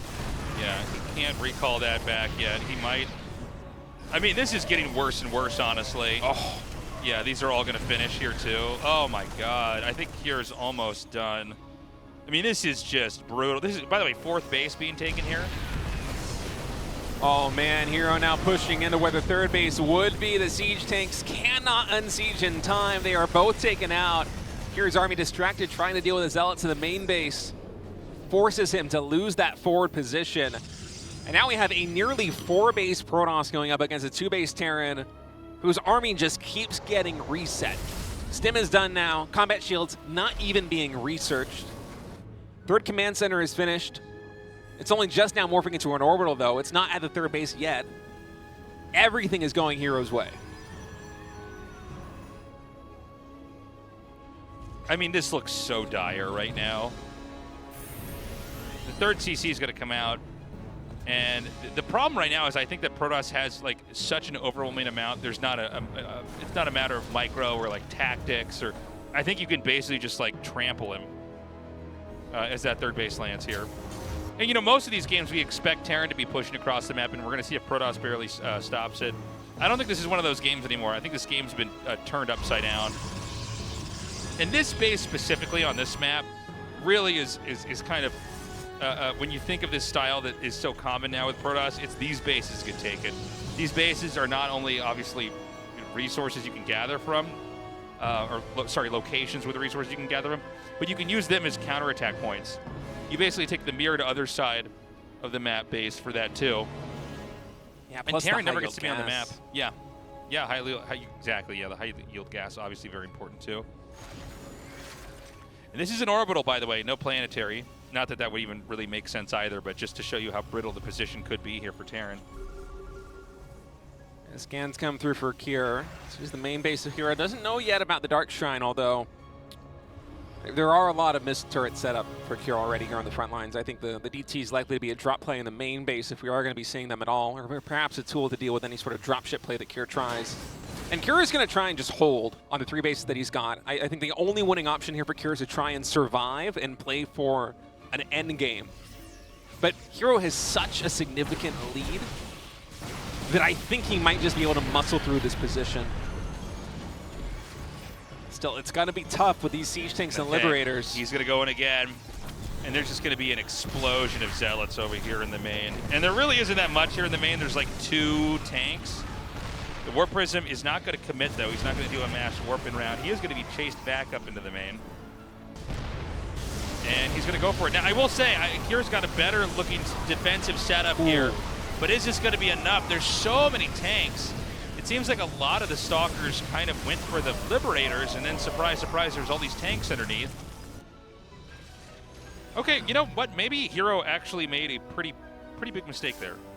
He did, but I'm not sure if it's significant enough given the lead that herO's got. You know, he's saturating a 5th base now, going up against the 3 bases here of Kier. Another blink forward against Snipe. A very exposed Liberator. Kier has to retreat back to the defensive setup behind this. And these are costly trades for herO. Yeah. You know, he's bleeding out Stalkers left and right. He has to reproduce those units to break any position because of the Liberators. But the thing is, you know, herO's economy is so big on 75 probes right now, saturating 5 bases with a high-yield Vespian gas, that I don't think he cares too much. As long as Kier cannot establish a 4th base, herO is still in a good position. Yeah, I mean, it's still not Kier's turn to be on the map. I will say I was a little bit worried, actually, with some of those attack ends. You know, by the time I saw the Liberators and the tanks set up, I'm like, oh, I don't know, man. Maybe there's another angle you should try to come in here from. I guess when Terran's only on 3 bases, there's just not a lot of surface area to mess around with, right? Yeah, I think if anything, it might be better for herO to try to push in between the natural and the 3rd base. Because a lot of the defense here for Kier is, it's the supply depots, it's the orbital command just kind of forming a wall that makes it harder for the Stalkers to get on top of units such as the siege tanks, such as the Liberators. And if herO were to attack into the area between the natural and the 3rd base, he doesn't quite have that problem. But it seems for now he's mostly fixated on trying to deny that 3rd.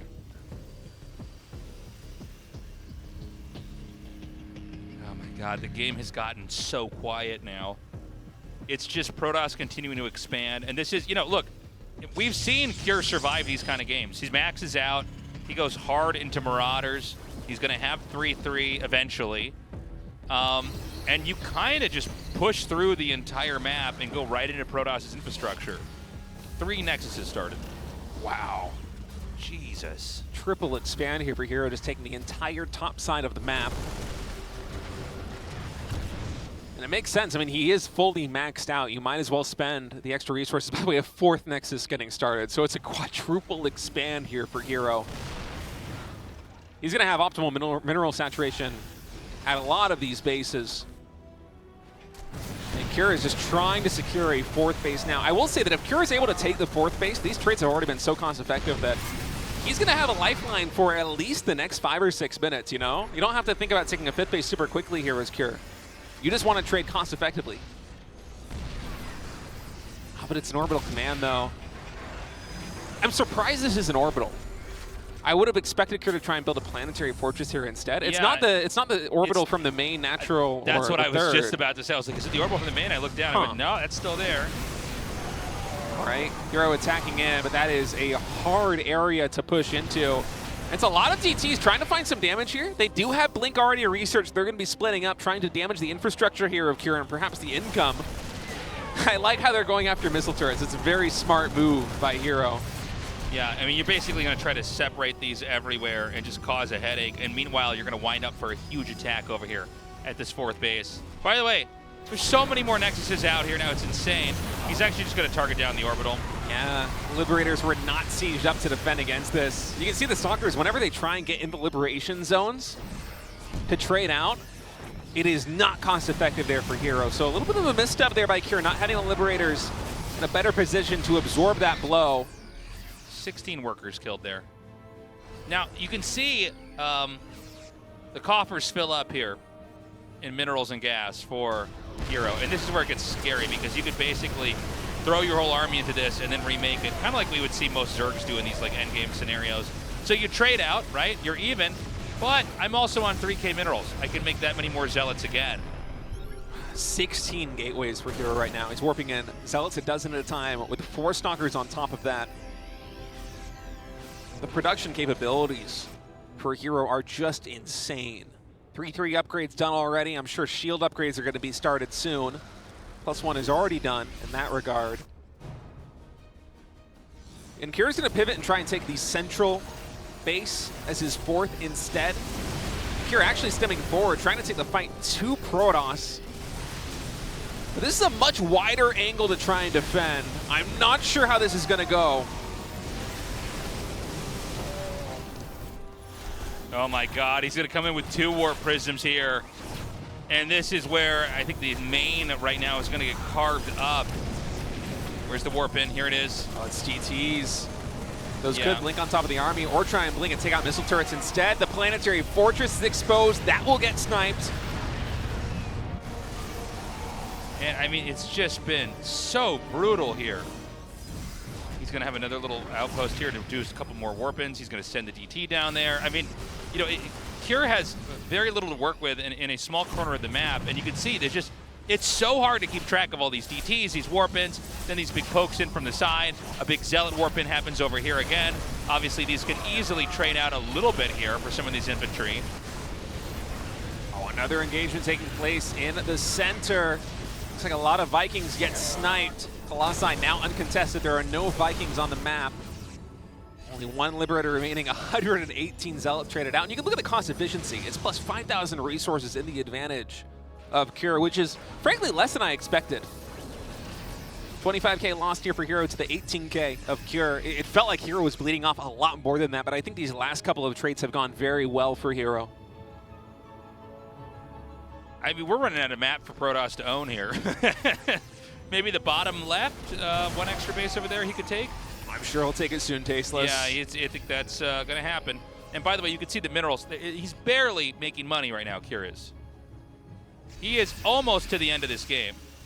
He's going to get a little bit more coming in now with these mules. There just aren't really any more patches he can mine from in a little bit. Meanwhile, herO is taking the map. Now, you know, we talked about the fact that Kira has won games like this. I don't think this is going to be one of them, if we're being realistic here. I mean, the resources are down way too low, and Protoss is just going to get richer and richer. Honestly, it's a testament to Kira's skill, how he's been able to survive this long versus a herO that had, frankly, a massive lead from the early game. You know, Kira decided that the one path to victory that might have been viable would be to try to play this defensive game and eventually secure a 4th base. Unfortunately, Kira's never been able to get up to that 4th base. But a lesser Terran would have died eons ago to the pressure from herO. He's got so many Colossus now. Here we go. Another set of double Warp Prisms flying into the main. Now in this case, Kier's very much ready for it. Kier's really putting up an incredible fight here. You're totally right, Sid. I mean, it really is a testament to what a great player he is, but man, getting the shield upgrades now. Saw Stargate was made a while back there, income advantage. It's like, it's been yeah, in herO's favor literally the entire time. It's never actually dipped back into Kier's favor. This might be one of the biggest income discrepancies you will ever see. It's 83 probes versus 20 SCVs, and the 20 SCVs are mining off of a total of like 3 mineral patches. Yeah.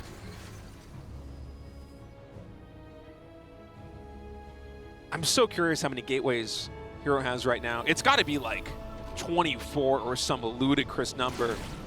Now, you know, one thing herO can't do is just run in carelessly.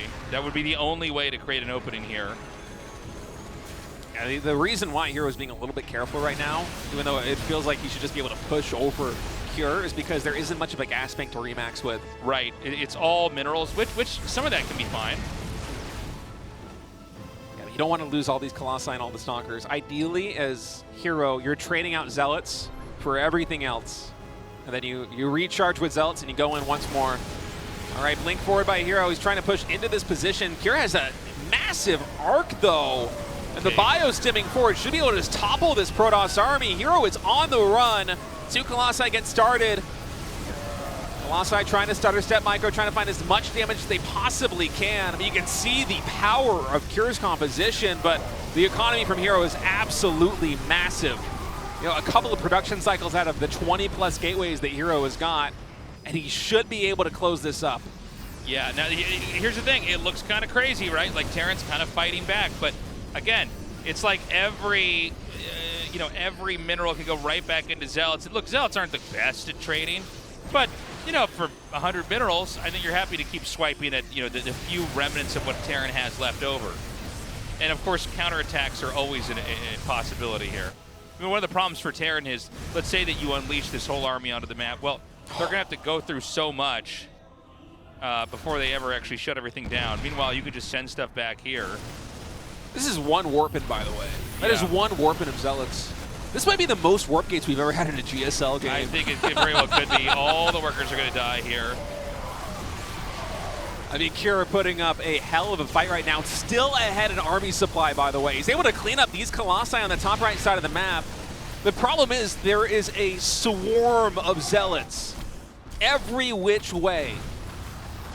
herO is perhaps reinforcing with Zealots 24 at a time. GG's called. 3-2 for herO. Yeah, nicely done by herO. You know, some of that comes down to the, and by the way, it was so long ago because that game was so crazy long.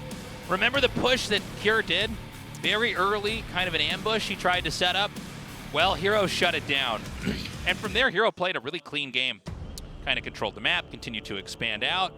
And that's what a lot of endgame PvT looks like, is you've got literally every base. You are just kind of keeping them on 3 to 4 bases, looking for moves in, whether that's a poke on the exterior or you fly in the main. With the Warp Prism, you know, he relied on the DTs and with Blink and everything.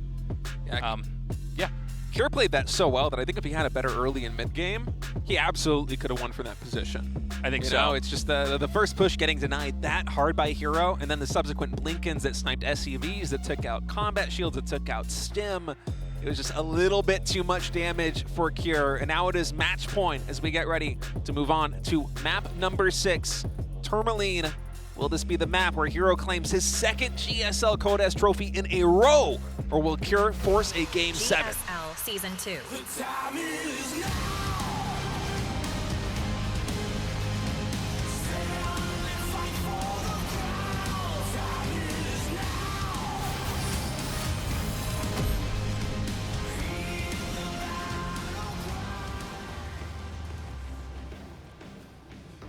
Okay, a probe going across the map here, but not to make a pylon in the middle of the map, because that pylon was made in the main. Here's herO in the bottom left.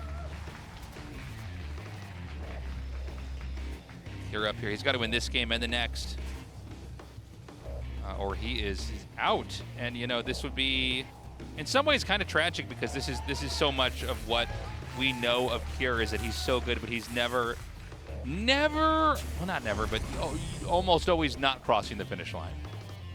You know, he probably gets closer than anybody else here. It doesn't quite go all the way. In terms of consistency, Cure is maybe the best in the business. Like, it's either him or Maru, you know? Cure's always been It's kind of like Sue, points. you know, where Sue is like always getting second place, and it's like, that's kind of crazy. And, you know, that's not to say that Cure gets into the finals all the time, but, like, he's, like, always in round 4. Good to see all you guys down here in the audience. Look at the fist. Oh, I was wondering what that said. All right, there we go. I have no idea what it said. I just saw a fist tasteless.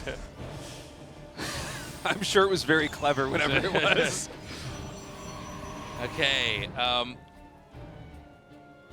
So, in this game, double gas. Protoss here going to go for Nexus with Core here, teching up. We don't know what kind of tech it's going to be. We'll see, though, soon. But this is probably going to be front-loaded tech for Terran with a command center a little bit later. I wonder if we're going to see Stargate play again here from herO. Yeah, he's used it a lot, which is interesting. He's done it quite often, and I think if you're going up against a 1-base 2-gas opening, that is the best-case scenario to deploy the Stargate. Like, going into Phoenix, it's kind of a panacea to, like, all of the really high-tech plays that Terran can go for. And when I say high-tech, I mean, like, high-tech relative to the duration of the game. If you go into something like a Raven for auto turrets, or maybe like a Cyclone drop, or any sort of medevac drop with Widow Mines, it's Terran trying to leverage having a little bit of a tech advantage in the early game with a double gas opening to get economic damage done. And Phoenix are just so good at shutting that down. But it will, in fact, be Twilight Council once more here for herO. Okay. And we assume this is going to be for Blink. I mean, if he goes for that charge lot play again, we'll talk about that. But you know, really we got to think about, okay, is it going to be 2, 3, or 4-gate play? No 4-gate play so far by herO, by the way. Although I think that's always going to be something you can go for. Nice! She keeps the Hellion alive there. That's crazy. And 2 adepts for herO, trying to bully Cure back onto his side of the map.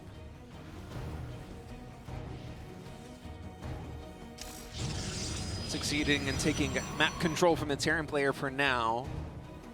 In a moment, we're going to see whether this will be Blink or Charge. It is, in fact, going to be Blink, a second gateway, likely to be a robotics facility following this here for herO. Yep, and we'll see how quickly he takes that the third base. The Robo? Yep. So very much a mainline opening here in this PVT. Gonna do a little add-on swapping back at home. The Hellion and the Reapers are coming up here.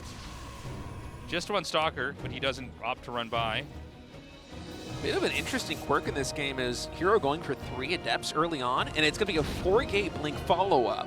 Wow. So these 3 Adepts going to see if they can either get the jump on the Reapers and the Hellions, or potentially shade into the natural expansion. They can one-shot SCVs, they can one-shot Marines in these numbers. The Widow Mines have left. There's no bunker here for Cure. Okay, this is going to be pretty crazy, because the Marines are already going to be reduced in count. Nice splitting with the damage. He can continue to do this. He's going to get inside the main. Now, remember, you know, damage is already being done over here. We got to see what's going to hit with these Widow Mines. They're going. Where are they? Okay, they're going to come down just from the bottom, right over here. Oh, herO sees it. He herO pulls the sees Stalkers back. Okay, he is going to just sack 2 pretty much perfectly. Oh, Blink is done. Dude, he's so good. I can't even believe that. Medevac gets sniped, and this is 4-gate Blink. The pressure just stopped on Cure's side of the map. If herO goes for a Warp Prism, I think he can get a lot of damage done. So this has gone about as perfectly for herO as it possibly could have. He killed, first of all, a lot of Marines. He killed SCVs. The Medevac and the Widow Mines are gone. They're not a factor. It's not like they didn't kill that much, but they're hiding in the bottom left corner, you know, creating a pin situation. Okay, the Warp Prism's like 80% done. Usually Terran need like probably, what is he doing? Okay, he's going back up. Terran need about 3 tanks to really be stabilized. Now the Reaper's going to come through here. Going to do a quick warping over here. Now these are Stalkers that could have been used to try to help in the attack. He's got the Observer up here so he can start to blink in the main. The third tank is coming along. There's one tank up in the main, so he's going to have to eat some shots. If he can get underneath the... Okay, he's going to get in there. Perfectly done. So now you got to keep the tank count low and oppressed. Oh, Cure is in a lot of trouble right now. There are more Stalkers than Marines on the map. This is scary time. Blink has started, by the way. He can actually blink over there on top of the tank. He's going to be able to take out all three tanks. Every single siege tank has been sniped. There's nothing but Stalkers now in the natural expansion of Cure. SCVs are getting pulled. Yeah. Warp Prism going to draw back for now. Yeah, he should have another warping round in a second here. The auto turret's going to come in here. I don't think that's going to be enough to change the way this game's going. He's going to juggle the Stalkers out. This is kind of a funny moment. A little bit of misclicking, accidentally blinks back into the main. And he's going to probably rotate back up to the front. Is there a tank out? No. It's close, though. He's got enough that he can one-shot tanks. This might be too much. I think the next blink is going to be an absolute killer here. Yeah. Oh, he's going to go for the bunker. I love it. Bunker's down. Siege tank is vulnerable. SCV is not able to repair in time. It is nothing but Marines and SCVs trying to defend now. No stim, no combat shields. GG. herO wins his second GSL Code S in a row. He is unstoppable. An incredible final game there where he just used that Stalker Blink 4 gate with perfect control, with perfect decision making. He was able to do it yet again, winning 2 GSLs, winning 1 RSL. What an incredible performance. And here, I mean, he put up a great fight. But again, history repeats itself.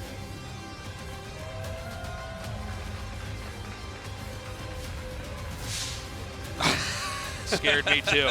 Scared all of us. Oh man, what a moment here for herO. I think there is no doubt that he is the best player in Korea right now, possibly the best player in the world. I have not seen anybody deliver at this level over a span like this in a long time. We're going to go to the interview. Give it up to our winner, herO.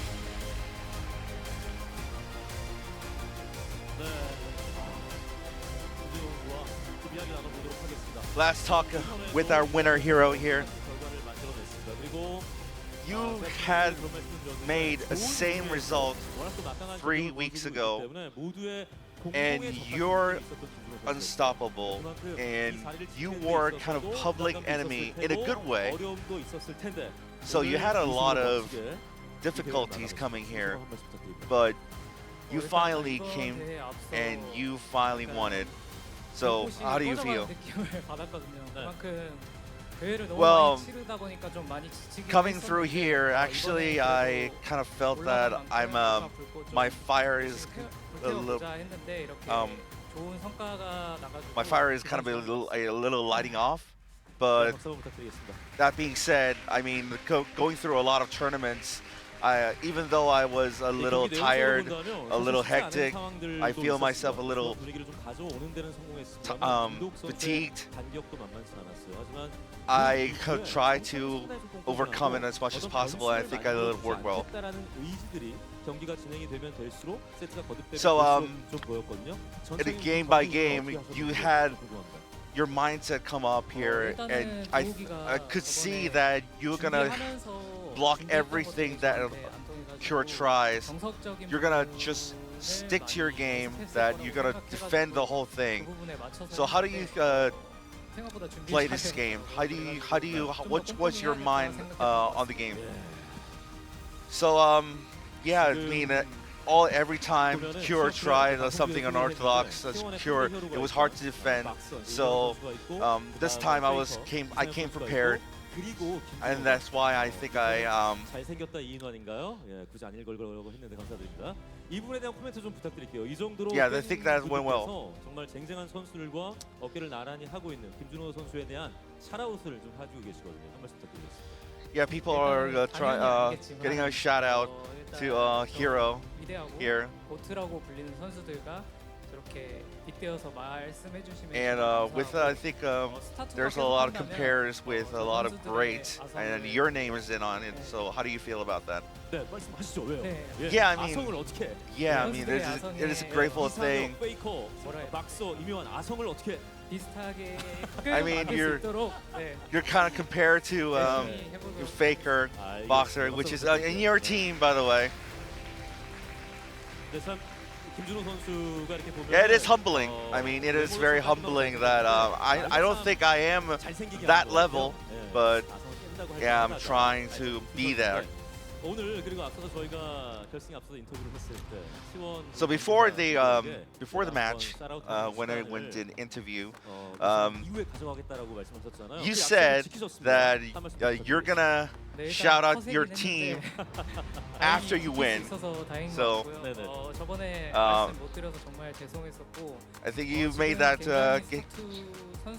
You kept your promise. So any words to your team, T1? Yeah, I feel really grateful that I get to keep my promise. So thank you for all the support that for the T1 and my team, that prolonging my dreams and my career here. So thank you for it. And all the fans here came, like last season, to watch the games here. So shoutouts for the fans too. Yeah, thank you for my wife who came here watching and cheering for me, and also all the fans who came here, all the family watching, all the fans watching, and to the broadcast. I thank you all. 따뜻한 남자로 좀 변했습니까? 집에서 잘합니까? 안 합니까? OX로 이번에도 한번 역시나 X군요. So have you been more a family man after the after season 1? And his wife still says no. Yeah, so so any shout out to your opponent? Well, after the semifinals against herO, I talked to him like, let's meet at the finals next time. And I'm glad that he stepped up and got to meet at the finals. So yeah, I think he's a great opponent, and I think he stepped up here. And I hope that he does it again and have a good games with him. Now we're gonna hop into the award ceremony. 준우승 시상을 진행해 보도록 하겠습니다. 먼저 시상을 해주실 분을 소개하도록 하겠습니다. 주식회사 숲 최영우 대표 무대 위로 모시겠습니다. 큰 박수 부탁드립니다.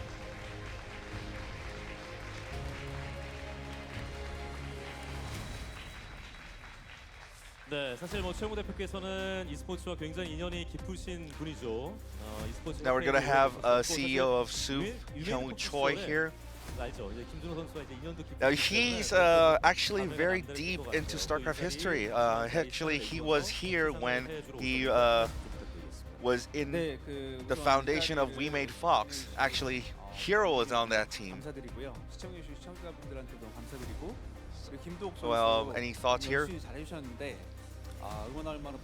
Yeah, it's been a long time here, coming back here, and yeah, seeing herO playing here and winning championship here. I've seen him from when he was teens.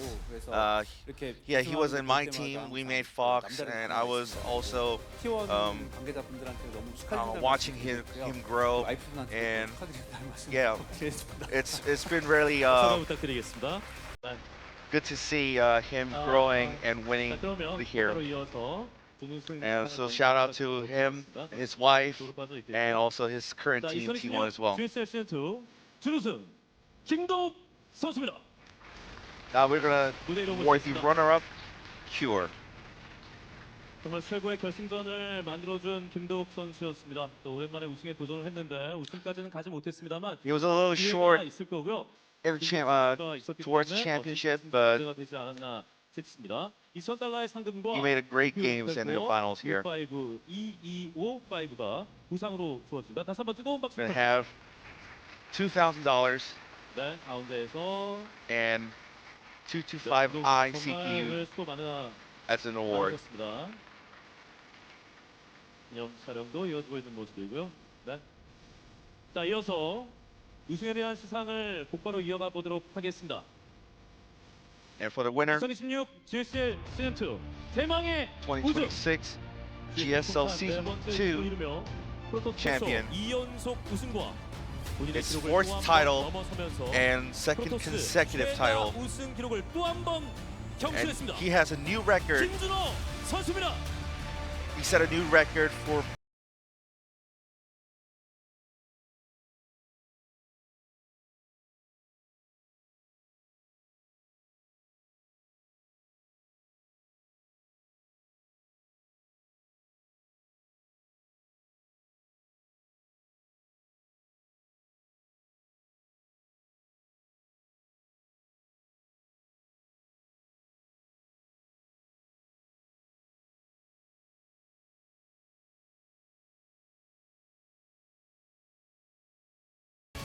a champion.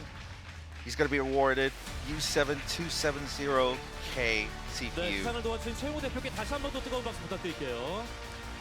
Give it up for Hyung Choi, the CEO of SOOP. 자, 이렇게 해서 오늘 5시부터 저희가 All right, guys, thank you so much for joining us here. This was another amazing finals, another moment in StarCraft 2 history, and we're just so happy to share it with you. Yeah, this has been an excellent day, honestly. Both semifinals with superb matches, going the distance to a game number 5. I went to a game number 6 in the grand finals. You could not have asked for a happier moment. Yes. And I think we can basically, Maddox, can we close the show out? Or do we have to wait? Because oh no, is it the trophy hold? They're going to do the trophy. Okay, that's probably when we have to close it out here. But man, honestly, herO going for breaking this. the fourth wall there for you guys. herO with his second consecutive win in a row. Just won an RSL too. He looks incredible. Thank you guys for joining us. We love you. We'll see you next time. Bye-bye.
포르제인 그 당시에는 외국인 선수들이 잘하는 선수가 많이 없어서 당연하게 한국 선수들이 이기는 분위기였는데 거의 진짜 최초로 외국인한테 패배해서 팀원들 얼굴 보기가 민망할 정도로 굉장히 창피했던 기억이 있어가지고 지나고 나서 종족을 변경했긴 했지만 아무튼 계기를 만들어준 엄청난 패배라고 인식하고 있습니다. 그 2021년도에 그 성주한테 핵 맞고 졌던 그 경기가 생각나는데요. 이게 열심히만 해서 과연 되는 걸까? 라는 생각을 엄청 많이 했었고요, 그때 당시 되게 힘들었거든요. 근데 이게 또 시간이 지나니까 부담감이나 이런 것들을 막 내려놓고 하는 계기가 돼가지고 그 경기가 정말 좀 충격적이지만 저를 성장시켜줬다고 되게 생각해요. GSL 결승 때 태양이한테 4대0으로 졌던 때가 있었거든요. 그때 좀 절실했었는데 그 패배로 좀 더 도끼를 품고 높은 목표를 가지고 계속 게임할 수 있었던 것 같아요. Versus Australia in DreamHack. And at the very start of the game, I pretty much lost, but then I made a comeback, like an insane comeback to win the game, and then I lost because I threw. I think I learned to, like, when I'm winning, I need to, like, just calm down and keep playing well and not get, like, too excited when I'm in a good spot and stuff like that, so. 월챔 결승 되게 자신감 있었는데 결승에서 지고 나니까 대회 때 좀 마음가짐도 달라지고 아직도 많이 아쉬워가지고 계속 생각이 나는 것 같아요. 그 GSL 결승전에서 성주한테 졌을 때 그때가 제일 기억나는 것 같아요. 게임적인 부분에서 성장을 한 건 아닌 것 같은데 그냥 그 기억이 오래 남아서 경험이 많이 쌓인 듯한 그런 느낌이 좀 들어요. 이제 팬분들한테 이제 좀 보여줄 기식 그런 경기를 많이 했는데 그렇게 하다가 이제 많이 지다 보니까 내가 잘하는 거 해야겠다라는 생각을 많이 했고 어떻게 대회를 준비해야 되는지 그런 걸 좀 많이 배웠던 것 같아요. 민철이 형이랑 GSL 4강에서 절 상대로 맞춤 빌드를 준비했고 0대3으로 빨리 밀렸었어요. 그래서 그 이후로부터는 좀 프리스타일로 많이 했었는데 그리고 결국은 졌었어요. 그때 다전제를 준비하는 자세나 다음 대회를 준비하는 자세나 좀 많이 깨달았던 기억이 있었던 것 같아요. 제가 패배에 좀 딥하게 다가가는 편이거든요. 모든 경기의 패배가 저한테 도움이 되는 것 같습니다. 그러니까 제가 대회를 막 엄청 많이 했잖아요. 그러다 보니까 여러 경기에서 많이 졌거든요. 근데 이제 약점을 좀 극복하려고 노력하다 보니까 우승도 할 수 있었던 것 같고 뭐 GSL 우승이나 홈스트레이크 우승이나 다 그런 것들이 패배를 통해서 뭔가를 얻어내려고 노력했던 그런 결과물인 것 같아요. 그렇게 막 머리를 처음에 쓰면서 막 게임을 하지 않았기 때문에 성주한테 많은 조언을 듣고 게임적으로 많이 배우면서 그때 진짜 많이 성장했었고 게임을 좋아하니까 열심히 하는 그런 점인 것 같습니다. Some of the losses I had in like 2020 in TVP, like against Paras, like playing against like Parting, Zest, herO, like I think they all made me like learn a lot. But in general, I think you learn from every defeat. You know, the important part is not repeating the mistakes. 저는 팀이라고 생각합니다. 팀이 든든하게 버텨주고 이 알게 모르게 뒤에서 지원을 많이 해주시거든요. 이건 좀 확실하게 기억나는 게 예전에 부슈 JGS에 3대2로 아깝게 4강에서 졌는데 부스에서 나가는데 제가 졌는데도 이제 팬분들이 박수를 너무 많이 쳐주셔가지고 졌는데도 기분이 좋더라고요. 그래서 저는 그 패배가 좀 아직까지 기억이 남아있고 그 박수 때문에 아직도 뭐 게임을 계속 하고 있는 것 같아요. 그거 한번 더 들어보려고.